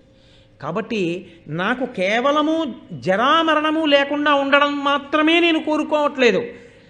మహానుభావ, రాక్షస విధ్వంసం చేస్తుంటావు, నీ ముందు నేను నిలబడాలి. అప్పుడు ఏమవుతుంది? ఈ ఆరోగ్యం, ఈ బలం, ఈ జవం నువ్వు చేసే రాక్షస సంహారంలో పనికొస్తే ఈ ఉండిపోయినటువంటి బలానికి ఒక సార్థకత. ఏమీ లేకుండా ఉత్తినే బలం ఉండి అలా కూర్చుంటే ఏమిటి ప్రయోజనం? లేకపోతే ఆ బలంతో వెళ్ళి రాక్షసులకి సహాయం చేస్తే ఏమిటి ప్రయోజనం? కాబట్టి నాకు జరామరణములు లేని వరంతో పాటుగా నీ సన్నిధిని నిలబడగలిగినటువంటి అదృష్టాన్ని కృప చెయ్యి అని అడిగాడు. ఇది మనం నేర్చుకోవలసినటువంటి విషయం. ఎంత గొప్ప రహస్యాన్ని దాచారో చూడండి. దేనికి తినాలి అంటే ఆరోగ్యంగా ఉండడానికి. దేనికి ఆరోగ్యంగా ఉండాలి అని అడిగారు అనుకోండి, ఆ ఆరోగ్యంగా ఉండి 10 మందికి పనికి రావడానికి, ఈశ్వరుణ్ణి సేవించడానికి పనికి రావాలి ఆ బలం. తప్ప కేవలం బలంగా ఉండడానికి పనికొస్తే అంతకన్నా అన్యాయమైన విషయం ఇంకోట్లేదు లోకంలో. లేదా క్షయమైపోతుంది, ఉండిపోదు, పెరిగిపోతుంది ఏదో ఒకనాడు. అప్పుడు నీకు ఆరోగ్యం ఉన్నప్పుడు, బలం ఉన్నప్పుడు నువ్వు చేసుకున్నది మిగలదు. కాబట్టి ఇది ఎవరికి వారు పరిశీలనం చేసుకోవలసిన విషయంగా ఆవిష్కరింపబడిన ఆంతర రహస్యం. ఇప్పుడు శ్రీ మహావిష్ణువు అన్నారు, నువ్వు ఎన్నడూ నా సన్నిధిని నా ముందుంటావని కదా అడిగావు, కాబట్టి నీవు నాకు వాహనం అవుతావు. నేను నీ మీదే కూర్చుని వెడుతూ ఉంటాను. 2, నువ్వు నాకు ధ్వజమవుతావు. నా ధ్వజముగా, నా వాహనముగా, 2గా ఉండి నన్ను సేవించగలిగినటువంటి భాగ్యాన్ని నీకు ఇస్తున్నాను. వెంటనే మహానుభావుడు ఎంతో సంతోషించి నమస్కరించాడు. ఎప్పుడైనా సంతోషించి ఆనందించవలసిందంటూ జీవితంలో దొరికితే ఈశ్వరుడు ముంగిట నిలబడగలగడం, ఈశ్వరుణ్ణి సేవించడం, ఈశ్వరుడికి ఏదైనా సేవ చేశాను అని చెప్పుకోగలగడం, 10 మందికి పనికొచ్చేటట్టు బతకగలగడం. ఇవి చేసిన నాడు నీ ఆరోగ్యం, నీ బలం, నీ తెలివి, నీ మాట, ధన్యత, ఇందులో ఏదైనా నీ స్వార్థానికే నువ్వు వాడుకున్న నాడు అందులో నువ్వు సంతోషించడానికి ఏమి లేదు. నిన్ను ఆదర్శంగా తీసుకోవడానికి అంతకన్నా లేదు. నీ కడుపు కోసం, నీ స్వార్థం కోసం నువ్వు వీటిని వాడుకున్నావు కాదు. వీటిని త్యాగమయుడవై సమాజానికి అందించు. నువ్వు అందరికీ ఆదర్శ పురుషుడవై నిలబడిపోతావు. ఆదర్శ పురుషుడిగా నిలబడి ఎలా బతకాలో గరుత్మంతుడు ఈశ్వరుడి ముందు నిలబడి మనకి చూపిస్తూ ఉంటాడు. గరుత్మంత దర్శనం చేస్తే కానీ లోపలికి వెళ్ళంగా దర్శనానికి, ఆయన్ని చూడగానే మనకి ఆయనలా నిలబడాలన్న కోరిక లోపల పొటమరిస్తే ఆనాడు జన్మధన్యం. తప్ప కేవలం గరుత్మంతుడికి నమస్కారం చేసి వెళ్ళడానికి గరుత్మంతుడికి నమస్కారం చేయడం అభ్యున్నతి హేతువు అని నేను అనుకోవట్లేదు. బహుశः గరుత్మంతుడు ఆ బుద్ధి తర్వాతి కాలంలో కల్పిస్తాడేమో, కల్పించి రక్షిస్తాడని చెప్పవలసి ఉంటుంది తప్ప ఏ ప్రయోజనం ఉండదు ఆ నమస్కారానికని సిద్ధాంతీకరించకూడదు. కాబట్టి ఇప్పుడు ఆ గరుత్మంతుడు కోరుకున్నటువంటి వరాన్ని ఇచ్చారు. కానీ ఇంద్రుడు మాత్రం తన కర్తవ్య నిర్వహణ తాను చేయాలి కదండి. అందుకని తనని అక్కడ ఉన్న రక్షకులు ఓడిపోయారు, అమృతభాండాన్ని తీసుకుపోతున్నాడు. అందుకని వజ్రాయుధాన్ని ప్రయోగించాడు. ఇప్పుడు ఆ వజ్రాయుధపు అంచులు మెరిసిపోతూ అది గరుత్మంతుడికి దగ్గరగా వెళ్ళింది. గరుత్మంతుడు ఒక నవ్వు నవ్వి అన్నాడు, నువ్వు వచ్చావు మంచిదే, పాపం ఇంద్రుడు విడిచిపెట్టాడు, నీ బలం ఇతరుల మీద చూపించు. నా దగ్గరికి వచ్చి నన్ను కొడితే నీకేమొస్తుంది? నువ్వేమీ చెయ్యలేవు. కానీ నువ్వు ఏమీ చెయ్యలేకపోయావనుకో, నీకు కాదు అవమానం. ఎవరికి అవమానమో తెలుసా? నిన్ను దేంతో తయారు చేశారు? దధీచి మహర్షి యొక్క ఎముకలతో తయారు చేశారు. దధీచి మహర్షి యొక్క ఎముకలు దేంతో తయారు చేయబడ్డాయి? బ్రహ్మజ్ఞానాన్ని అంతటినీ ఆయన ఎముకలలో దాచుకున్నాడు. అంత గొప్ప స్థితి పొందిన ఎముకలు కాబట్టి ఆ ఎముకలతో వజ్రాయుధాన్ని తయారు చేశారు. ఇప్పుడు వచ్చిన వజ్రాయుధం ఏమీ చెయ్యలేకపోతే ఈ అవమానం ఎవరికి వెడుతుంది? దధీచి మహర్షి యొక్క ఎముకకి వెడుతుంది. అటువంటి మహానుభావుడు అవమానింపబడ్డం నాకు ఇష్టం ఉండదు. అందుకని ఒక పంచి, ఒక ఈక ముక్కని తెంపి వెళ్ళిపో, అంతకన్నా నువ్వేం చేయలేవని. ఇప్పుడు ఆ వజ్రాయుధం ఆయన మాట మన్నించి ఒక ఈక ముక్కని కోసి వెళ్ళిపోయాడు. వెళ్ళిపోతే అక్కడ ఉన్న ఋషులు దేవతలు అందరూ అన్నారు, అమ్మ బాబోయ్, ఆ రెక్కలేమి, ఆ ఈకలేమి, ఆ బలమేమి. లోకంలో అన్నిటికన్నా తేలిగ్గా తీసి పారేసేటప్పుడు ఏమంటారంటే వెంట్రుక ముక్క అంటారు. గరుత్మంతుడి వెంట్రుక ముక్క ఆయన అనుగ్రహిస్తే వజ్రాయుధం తెంపింది. ఏమి బలం రా, ఏమి ఈకలరా, ఏమి రెక్కలరా, కాబట్టి ఈయన్ని మేము సుపర్ణుడు అని కీర్తిస్తున్నాం అన్నారు. అప్పుడు గరుత్మంతుడికి సుపర్ణుడు అని బిరుదునామా వచ్చింది. ఆ వజ్రాయుధం వెనక్కి వెళ్ళిపోయి ఆయన వెళ్ళిపోతున్నాడు అమృతభాండంతో. ఇంద్రుడు పరుగు పరుగున వచ్చాడు. వచ్చి అన్నాడు, నిరుపమాన శౌర్య నీతోడి చిలిమి సేయంగా నాకభీష్టమైన ఎదియు ఇట్టి విక్రమంబు ఇట్టి సామర్థ్యంబు కలదే ఒరులకి జగమునందు. మహానుభావ, ఏమి బలం, ఏమి పరాక్రమం, ఏమి శౌర్యం లోకంలో ఎవరికైనా ఉందో? నీతో నేను స్నేహం చెయ్యాలనుకుంటున్నాను.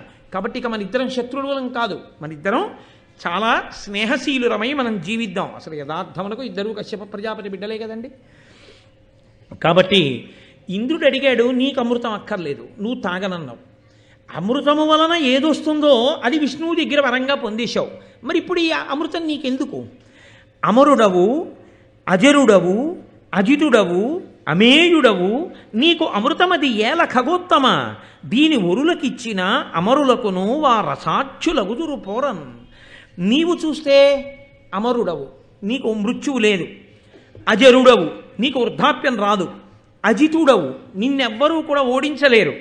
అమేయుడవు, నీ బలం ఇంత అని లెక్క పెట్టడం ఎవరికీ సాధ్యం కాదు.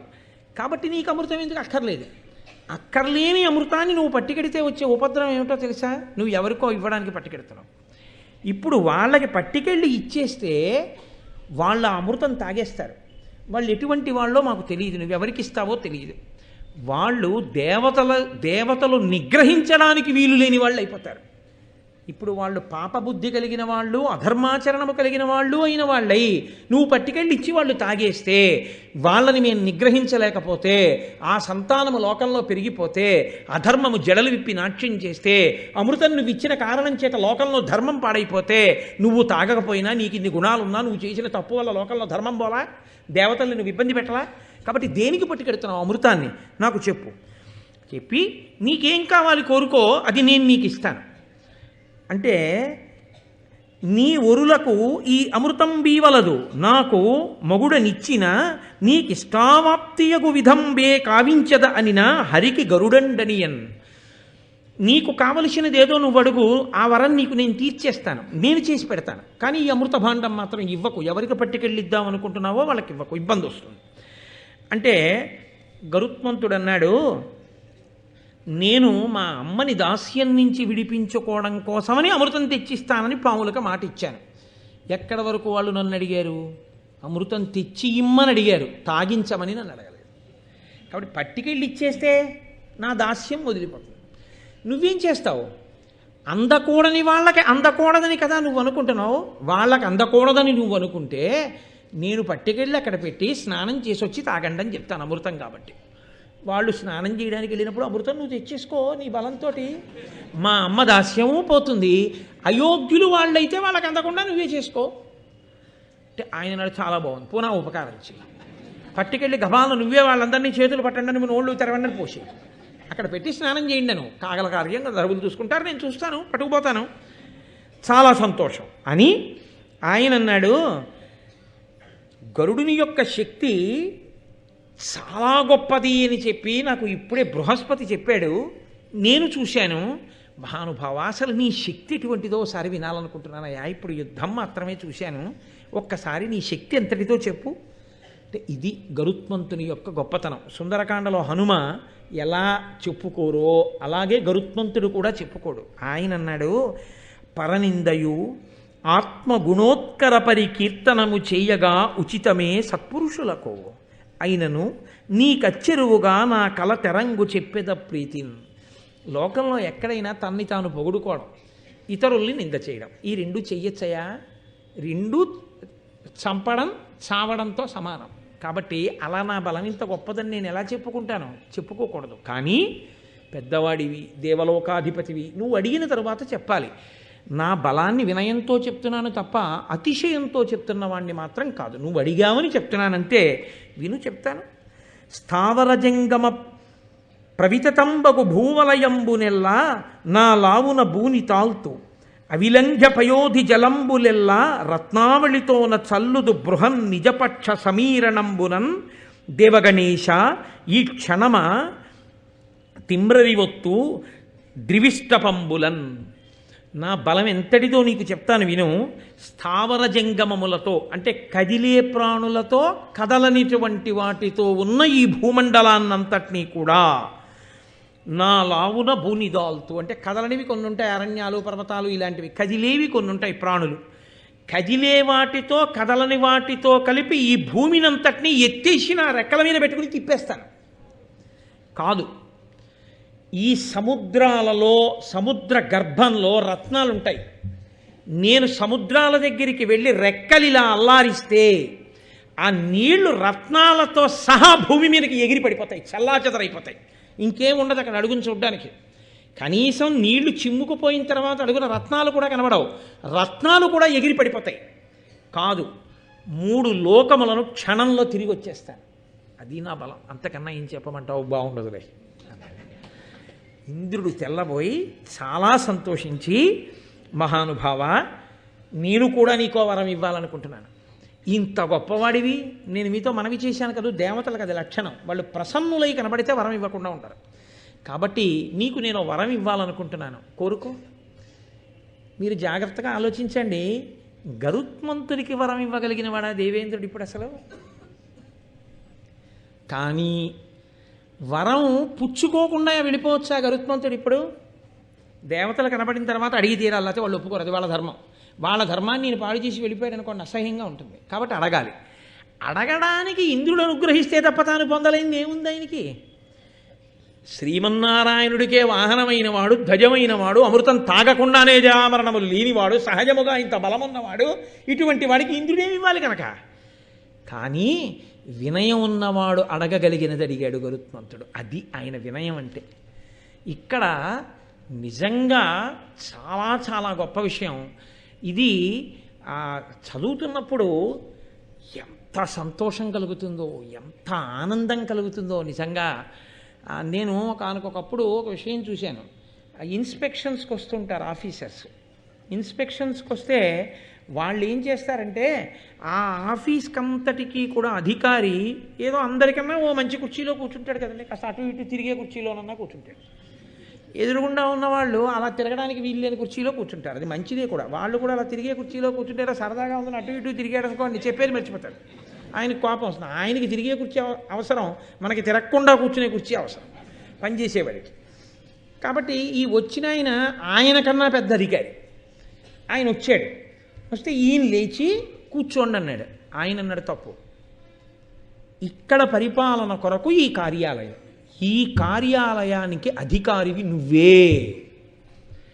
ఆ కుర్చీలో నువ్వే కూర్చోవాలి. నువ్వు లేచిపోయి నేను కూర్చోకూడదు, నువ్వే కూర్చోవాలి. నీ ఎదురుగుండా కూర్చున్నా నా అధికారం ఏమిటో తెలుసా? ఆ కుర్చీలో కూర్చుని ఏం చేస్తున్నావని నేను అడగాలి తప్ప నిన్ను ఆ కుర్చీలోంచి ఇంకో కుర్చీలో కూర్చోబెట్టి నేను ఆ కుర్చీలో కూర్చుని ఇంతకన్నా పెద్దవాడిని ఆ కుర్చీలో కూర్చుని ఈ కుర్చీలో కూర్చుని నువ్వేం చేస్తున్నావు అడగడానికి ఈ కుర్చీలో కూర్చునే అధికారం నాకే ఉంది. నేను కూర్చోకూడదు. ఇంతకన్నా పెద్ద కుర్చీలో కూర్చున్నాడు, మళ్ళీ కుర్చీ ఏంటి? ఇందులో కాదు నేను కూర్చోవలసి. ముందు నా ధర్మం పాటిస్తే నీ ధర్మాన్ని నేను అడుగుతా. నువ్వే కూర్చో, నేను ఎదురుగుండా కూర్చొని అడుగుతా అన్నాడు ఆయన. నేను చాలా సంతోషం పొందాను. అబ్బా, ఇన్నాళ్ళకు ఒక ధార్మికుడైన అధికారిని చూశాను రా. ఆనాటి నుంచి ఈనాటి వరకు మళ్ళీ కుర్చీలో అలా కూర్చొని వాడిని నేను చూడాలి. కాబట్టి ఉంటారు మహాత్ములు, అంత మర్యాద పాటించగలిగిన వాళ్ళు ఉంటారు. కాబట్టి చూడండి, ఆయన అన్నాడు ఇంద్రుడు, నాకు అభిమతమనరించి నీకిష్టము చెప్పుకొనుమనినా దుర్మదులై మాకిట్లహితము చేసిన ఆ కద్రువ పుత్రుల అశనమయ్యడు నాకు. నువ్వు వరం అడగమన్నావు కాబట్టి నేను అడుగుతున్నాను. మా అమ్మనంత బాధ పెట్టారు. అయ్యో, మన పెద్ద తల్లి అని ఆలోచించలేదు, మన పిన్నమ్మ అని ఆలోచించలేదు. కాదు, పాపం మా అమ్మ అంత ఊడిగం చేస్తుంటే ప్రేమతో ఎప్పుడు వద్దులే అమ్మా, ఎందుకు ఆ దాస్యం అక్కర్లేదని విడుదల చేయలేదు. నేను పుట్టిన తర్వాత నాతో కూడా దాస్యం చేయించుకున్నారు. నేనే వెళ్ళి బాధపడుతూ అడిగితే, పోన్లే ఇన్నాళ్ళు చేశారు కదా తమ్ముడు, దీనికి నువ్వేదో తీసుకొస్తే దాస్యం విడుదల పొందాలా? అక్కర్లేదు, హాయిగా ఇవాళ నుంచి నువ్వు ఎప్పుడూ మాకు తమ్ముడివే, సంతోషంగా ఉండు అని అనలేదు. కారణం లేకుండా ఎప్పుడూ వైరం పెట్టుకుని మా మీద ఎప్పుడూ మా బలాన్ని వాళ్ళ ఉన్నతికే ఉపయోగించుకోవాలని కోరుకున్నారు. అది నాకు కడుపులో నిప్పు కడికగా ఉండిపోయింది. పోరు నష్టం పొందు లాభం అని నేను మీకు చెప్పే కదండి. అది ఉండిపోయింది నాకు మనసులో. కాబట్టి ఇప్పుడు నిన్ను వరం అడుగుతున్నాను, ఈ లోకాలలో ఎక్కడ ఉన్న పాములైనా నాకు ఆహారం అయిపోవాలి, కాబట్టి నాకు ఆ వరం ఇవ్వు అని ఆయన అన్నాడు. నేను ఆ పాముల్ని ఆహారంగా చేసుకోవడానికి నిజానికి నువ్వు వరం ఇవ్వక్కర్లేదు, నేనే తినేయగలను. అయినా నిన్ను ఎందుకు అడుగుతున్నానో తెలుసా? ఇందాక అన్నానే, ఎదురు కుర్చీలో కూర్చుని ఆ కుర్చీలో కూర్చున్నవాడిని అడిగినట్టు. భవదభిరక్షములకు నీ భువనంబులయందు సర్పములు త్రిమ్మరుటన్ దివిజాధిపా నీ కెరిగింపవలసే నీ ఆజ్ఞ నాకు పడయగవలసెన్. ఈ భువనములన్నింటి మీద నీకు ఆధిపత్యం ఉంది, ఇంద్రుడివి కాబట్టి. పాములు అక్కడ తిరుగుతూ ఉంటాయి, నేను వెళ్ళి తింటాను. అప్పుడు అవి నిన్ను ప్రార్థిస్తే నువ్వు వచ్చి నా పరిపాలనలో ఉన్నవి అవి నన్ను ప్రార్థించాయి, నువ్వు అలా తినేయచ్చా అనో మాట అనొచ్చు. నీ పరిపాలనలో ఉన్నదాన్ని నేను తినేసే ముందు నీ అనుమతి అడిగితే గౌరవంగా ఉంటుంది, అందుకు అడిగేవరం. నిజంగా నేను తినేసి నువ్వు అడిగినా నిన్ను నేను చావగొట్టేయగలను, కానీ అలా చెయ్యను. ఆ మాట నా నోటి వెంట రాకూడదు. ఎక్కడి మర్యాద అక్కడే. కాబట్టి వరం రూపంలో నీ అనుమతి పుచ్చుకుంటే నువ్వు జోక్యం చేసుకో. అప్పుడు నేను వరం ఇచ్చానయ్యా నువ్వు తప్పుకోవచ్చు, నువ్వు నా మీదకి యుద్ధానికి రావక్కర్లేదు, నిన్ను నేను ఓడించక్కర్లేదు. 10 మాటలు ఇంద్రుణ్ణి ఓడించచ్చు, కానీ నాకన్నా ముందు పుట్టినవాడివి, దేవలోకాధిపతివి, నిన్ను అస్తమానం అగౌరవం చేసి నాకేం గౌరవం అయ్యా? పెద్ద స్థానంలో ఉన్నవాడిని గౌరవించాలి, కానీ ఆయన్ని అగౌరవపరచడం నాకు గౌరవమా? కాబట్టి వద్దు. కాబట్టి అనుమతి నిన్నెందుకు అడిగానో తెలుసా? భవిష్యత్తులో 10 మాటలు నేను నీ జోలికి వచ్చానన్న అపనింద నాకు ఉండకూడదు. అనుమతి అడిగి తినేశాననుకో కూడా ఉండదు. బలం లేక కాదయ్యోయ్, అంతర్లేను. నిజంగా వినయానికి పెద్ద మనసులు ఎంత పొంగిపోతాయండి, పెద్ద హృదయాలు ఎంత ఆనందపడిపోతాయి. కాబట్టి ఇంద్రుడు అన్నాడు, చాలా సంతోషం, తప్పకుండా తినేసేయి పావుల్ని, నీకు ఆహారంగా ఇచ్చేస్తున్నాను. ఇప్పుడు ఆయన అమృత భాండాన్ని తీసుకొచ్చి అక్కడ ఒక పెద్ద దర్భలతో చేయబడినటువంటి ఒక వేది, ఒక చిన్న పరుపు లాంటిది ఒకటి ఉంది అక్కడ. అన్ని దర్భలతోటే తయారు చేయబడి ఉంది, చాప లాంటిది. దాని మీద ఆ అమృత భాండాన్ని పెట్టాడు. పావులన్నీ గబగబా సంతోషంగా వచ్చేసి తాగేస్తాం అన్నాయి. అంటే ఆయన అన్నాడు, అనిమిషనాథ సుగుప్తమైన అమృతము తెచ్చి మీకు నిశ్చితి, అస్మజ్జననీ దాస్యము వాసెను దినకర పవనాగ్ని తుహిన దీప్తుల కరిగాన్. ఇది చిన్నతనంలో అమ్మ చెప్పిన మాట పిల్లల మనసులో నాటుకుపోతుందనడానికి గుర్తు ఇదే. అమ్మ వెళ్ళేటప్పుడు ఏం చెప్పింది? నిన్ను చంద్రుడు రక్షిస్తాడు, నీ శరీరాన్నంతటినీ సూర్యుడు రక్షిస్తాడు, అగ్ని రక్షిస్తాడు, వాయువు రక్షిస్తాడంది. అమ్మ అన్న మాటే నన్ను రక్షించింది. అమ్మ అంది కాబట్టి వాళ్ళందరూ రక్షించడం అంటే వాళ్ళు నా చేతిలో ఓడిపోయినట్టు వెళ్ళిపోయారు అడ్డు రాకుండా. అది మా అమ్మ మాటకి గుర్తు. మా అమ్మ ఏ మాట అందో మా అమ్మ మాటే సాక్ష్యం. కాబట్టి వాళ్ళు నన్ను రక్షించారు కాబట్టి వాళ్ళు ఎప్పుడూ రక్షకులుగా నిలబడతారు. వెంటనే ఆయన ఏమన్నాడో తెలుసా అండి? అమ్మ మాట పిల్లలకి ఎంత తలకెక్కుతుందనడానికి మహాభారతంలో పద్యం సాక్ష్యం. ఆయన అన్నాడు, ఆ నలుగురినే సాక్షులుగా పెట్టాడు. చంద్రుడు, సూర్యుడు, అగ్ని, వాయువు సాక్షులుగా చెప్తున్నాను. ఇంద్రుడి చేత రక్షింపబడే అమృతాన్ని ఇమ్మని మీరు అడిగారు, నేను పట్టుకొచ్చి మీకు ఇచ్చాను. అయిపోయింది నా కర్తవ్యం. కాబట్టి ఇప్పుడు మా దాస్యం వదిలిపోయిందా లేదా? వదిలిపోయింది. కాబట్టి ఇప్పుడు నేను మా అమ్మ మీకు దాసులం కారు. ఈ అమృతాన్ని మీరు అలా ఎలా పడితే అలా వచ్చి తాగేయకూడదు. స్నానం చేసి చక్కగా ఆభరణములు పెట్టుకుని వచ్చి తాగేసేయండి. అలాగే తాగేస్తాం తమ్ముడో, చాలా సంతోషం, మీకు ఆ అదృష్టం ఉంటే చేసుకోండి అని మనసులో అనుకుని ఆయన వెంటనే తన మూపున అమ్మని కూర్చోబెట్టుకుని, అమ్మా నీ దాస్యం అయిపోయింది అన్నాడు. ఎంత సంతోషపడిపోయిందో తల్లి. ఆ తతపక్షమారుత అని కదా, ఆ రెక్కలు అల్లారుస్తూ అమ్మని ఎక్కించుకుని వెళ్ళిపోయాడు. వీళ్ళు గబగబా స్నానం చేద్దామని సముద్రం దగ్గరికి వెళ్ళారు. వెళ్ళి ఆ జలాశయం దగ్గరికి వెళ్ళి స్నానం చేసి వస్తున్నారు. వెళ్ళిపోతూ గరుత్మంతుడు ఇతరులకు కనపడకుండా తనకి మాత్రం కనపడేటట్టుగా నిలబడిన ఇంద్రుడికి ఒక నమస్కారం చేసి సౌజ్ఞ చేశాడు. వాళ్ళకి చెప్పాను స్నానానికి వెడతారు, నేను వెడుతున్నాను, నీ పన్ను చేసుకో. వాళ్ళు స్నానానికి వెళ్ళారు. ఇంద్రుడు వచ్చి అమృత భాండాన్ని పట్టుకుని మళ్ళీ దేవలోకానికి పట్టుకెళ్ళిపోయి రక్షణలో పెట్టేశాడు. ఈయనంటే తేగలిగాడు, వాళ్ళు తెచ్చుకోగలరా? వాళ్ళు తెచ్చుకోలేరు. అక్కర్లేని పేరాశలకు పోవడం అంటే అదే. ఇప్పుడు వాళ్ళు స్నానం చేసి వచ్చేటప్పటికి అమృతభాండం అక్కడ లేదు. అమృతభాండం అక్కడ లేదు కాబట్టి కనీసం అమృతభాండాన్ని పెట్టిన ఈ దర్భలు నాకేద్దామన్నారు. ఆకులో పెట్టిన ప్రసాదం అంతా అయిపోయింది అనుకోండి, ఏమీ లేకపోతే అది చాలా గొప్ప ప్రసాదం అండి అన్నారు అనుకోండి, ఆకు తినేస్తాడు. ఎందుకంటే ప్రసాదం పెట్టిన ఆకు అది పవిత్రమే కాబట్టి ఆకు పడేయడం ఎందుకండి అని చెప్పి ఆకు తినేస్తాడు. పూర్వం ఎవరు అన్నది నేను చెప్తే బాగుండదు, సోత్కర్ష కింద ఉంటుంది. పరిశేచనం చేసి నైవేద్యం చేశాం కదా అని భోజనం చేసే ముందు ఆకులు కూడా లవంగ మొగ్గలతో కుట్టుకుని లేత తమలపాకుల విస్తట్లో భోజనం చేసి ఏదీ ఇది ఈశ్వర నివేదనం చేయబడినటువంటి పాత్రతో సహా విడిచిపెట్టకూడదని చిట్ట చివర తమలపాకులు లవంగ మొగ్గలతో కుట్టినటువంటి ఆ విస్తట్ని కూడా ఇలా మడత పెట్టేసి నోట్లో వేసుకుని వెళ్ళిపోయాడు ఒక మహానుభావుడు. అలా వాళ్ళు ఇది అమృతం పెట్టిన దర్భలు కదా అని నాకారు. నాకితే దర్భల యొక్క అంచులు చాలా సూదిగా పదునుగా ఉంటాయి. ఆ నాలుకలన్నీ చీరుకుపోయి 2 నాలుకలయ్యి. అయితే పావులన్నిటికీ ద్విజిహ్వులు అని పేరు వచ్చింది. 2 నాలుకలు పావులో ఉండడానికి కారణం అప్పటి నుంచి వచ్చింది. సంతానం కూడా అలాగే పుట్టుకొచ్చింది. కాబట్టి అలా పావులకి దక్కింది ఏమిటి అంటే 2 నాలుకలు అయిపోయాయి. గరుత్మంతుడికి దక్కింది ఏమిటి అంటే శ్రీ మహావిష్ణువుకి ధ్వజమై, శ్రీ మహావిష్ణువుకి వాహనమై, అమృతం తాగకుండా జరామరణములు లేనివాడై, మహానుభావుడై, లోకములకు ఎన్నో ధర్మములను నేర్పినవాడై, తల్లి దాస్యమును విడిపించినవాడై, ప్రయోజకుడై, తల్లిదండ్రుల యొక్క ఆనందములకు కారకుడై, దేవతల చేత కీర్తింపబడినవాడై, స్మరించినంత మాత్రం చేత, కథ విన్నంత మాత్రం చేత ఆయన అనుగ్రహంతో మనందరినీ కూడా రక్షించేటటువంటి స్వభావము కలిగిన మహాపురుషుడయ్యాడు.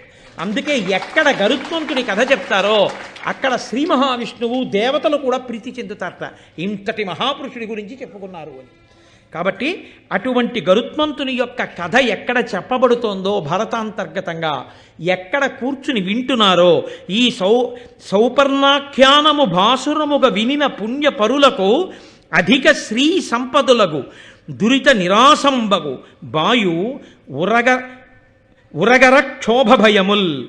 ఎవరైతే ఈ గరుత్మంతుని యొక్క కథని వింటున్నారో వాళ్ళందరికీ కూడా అధికమైనటువంటి శ్రీ సంపద అంటే ఐశ్వర్యము కలుగుతుంది.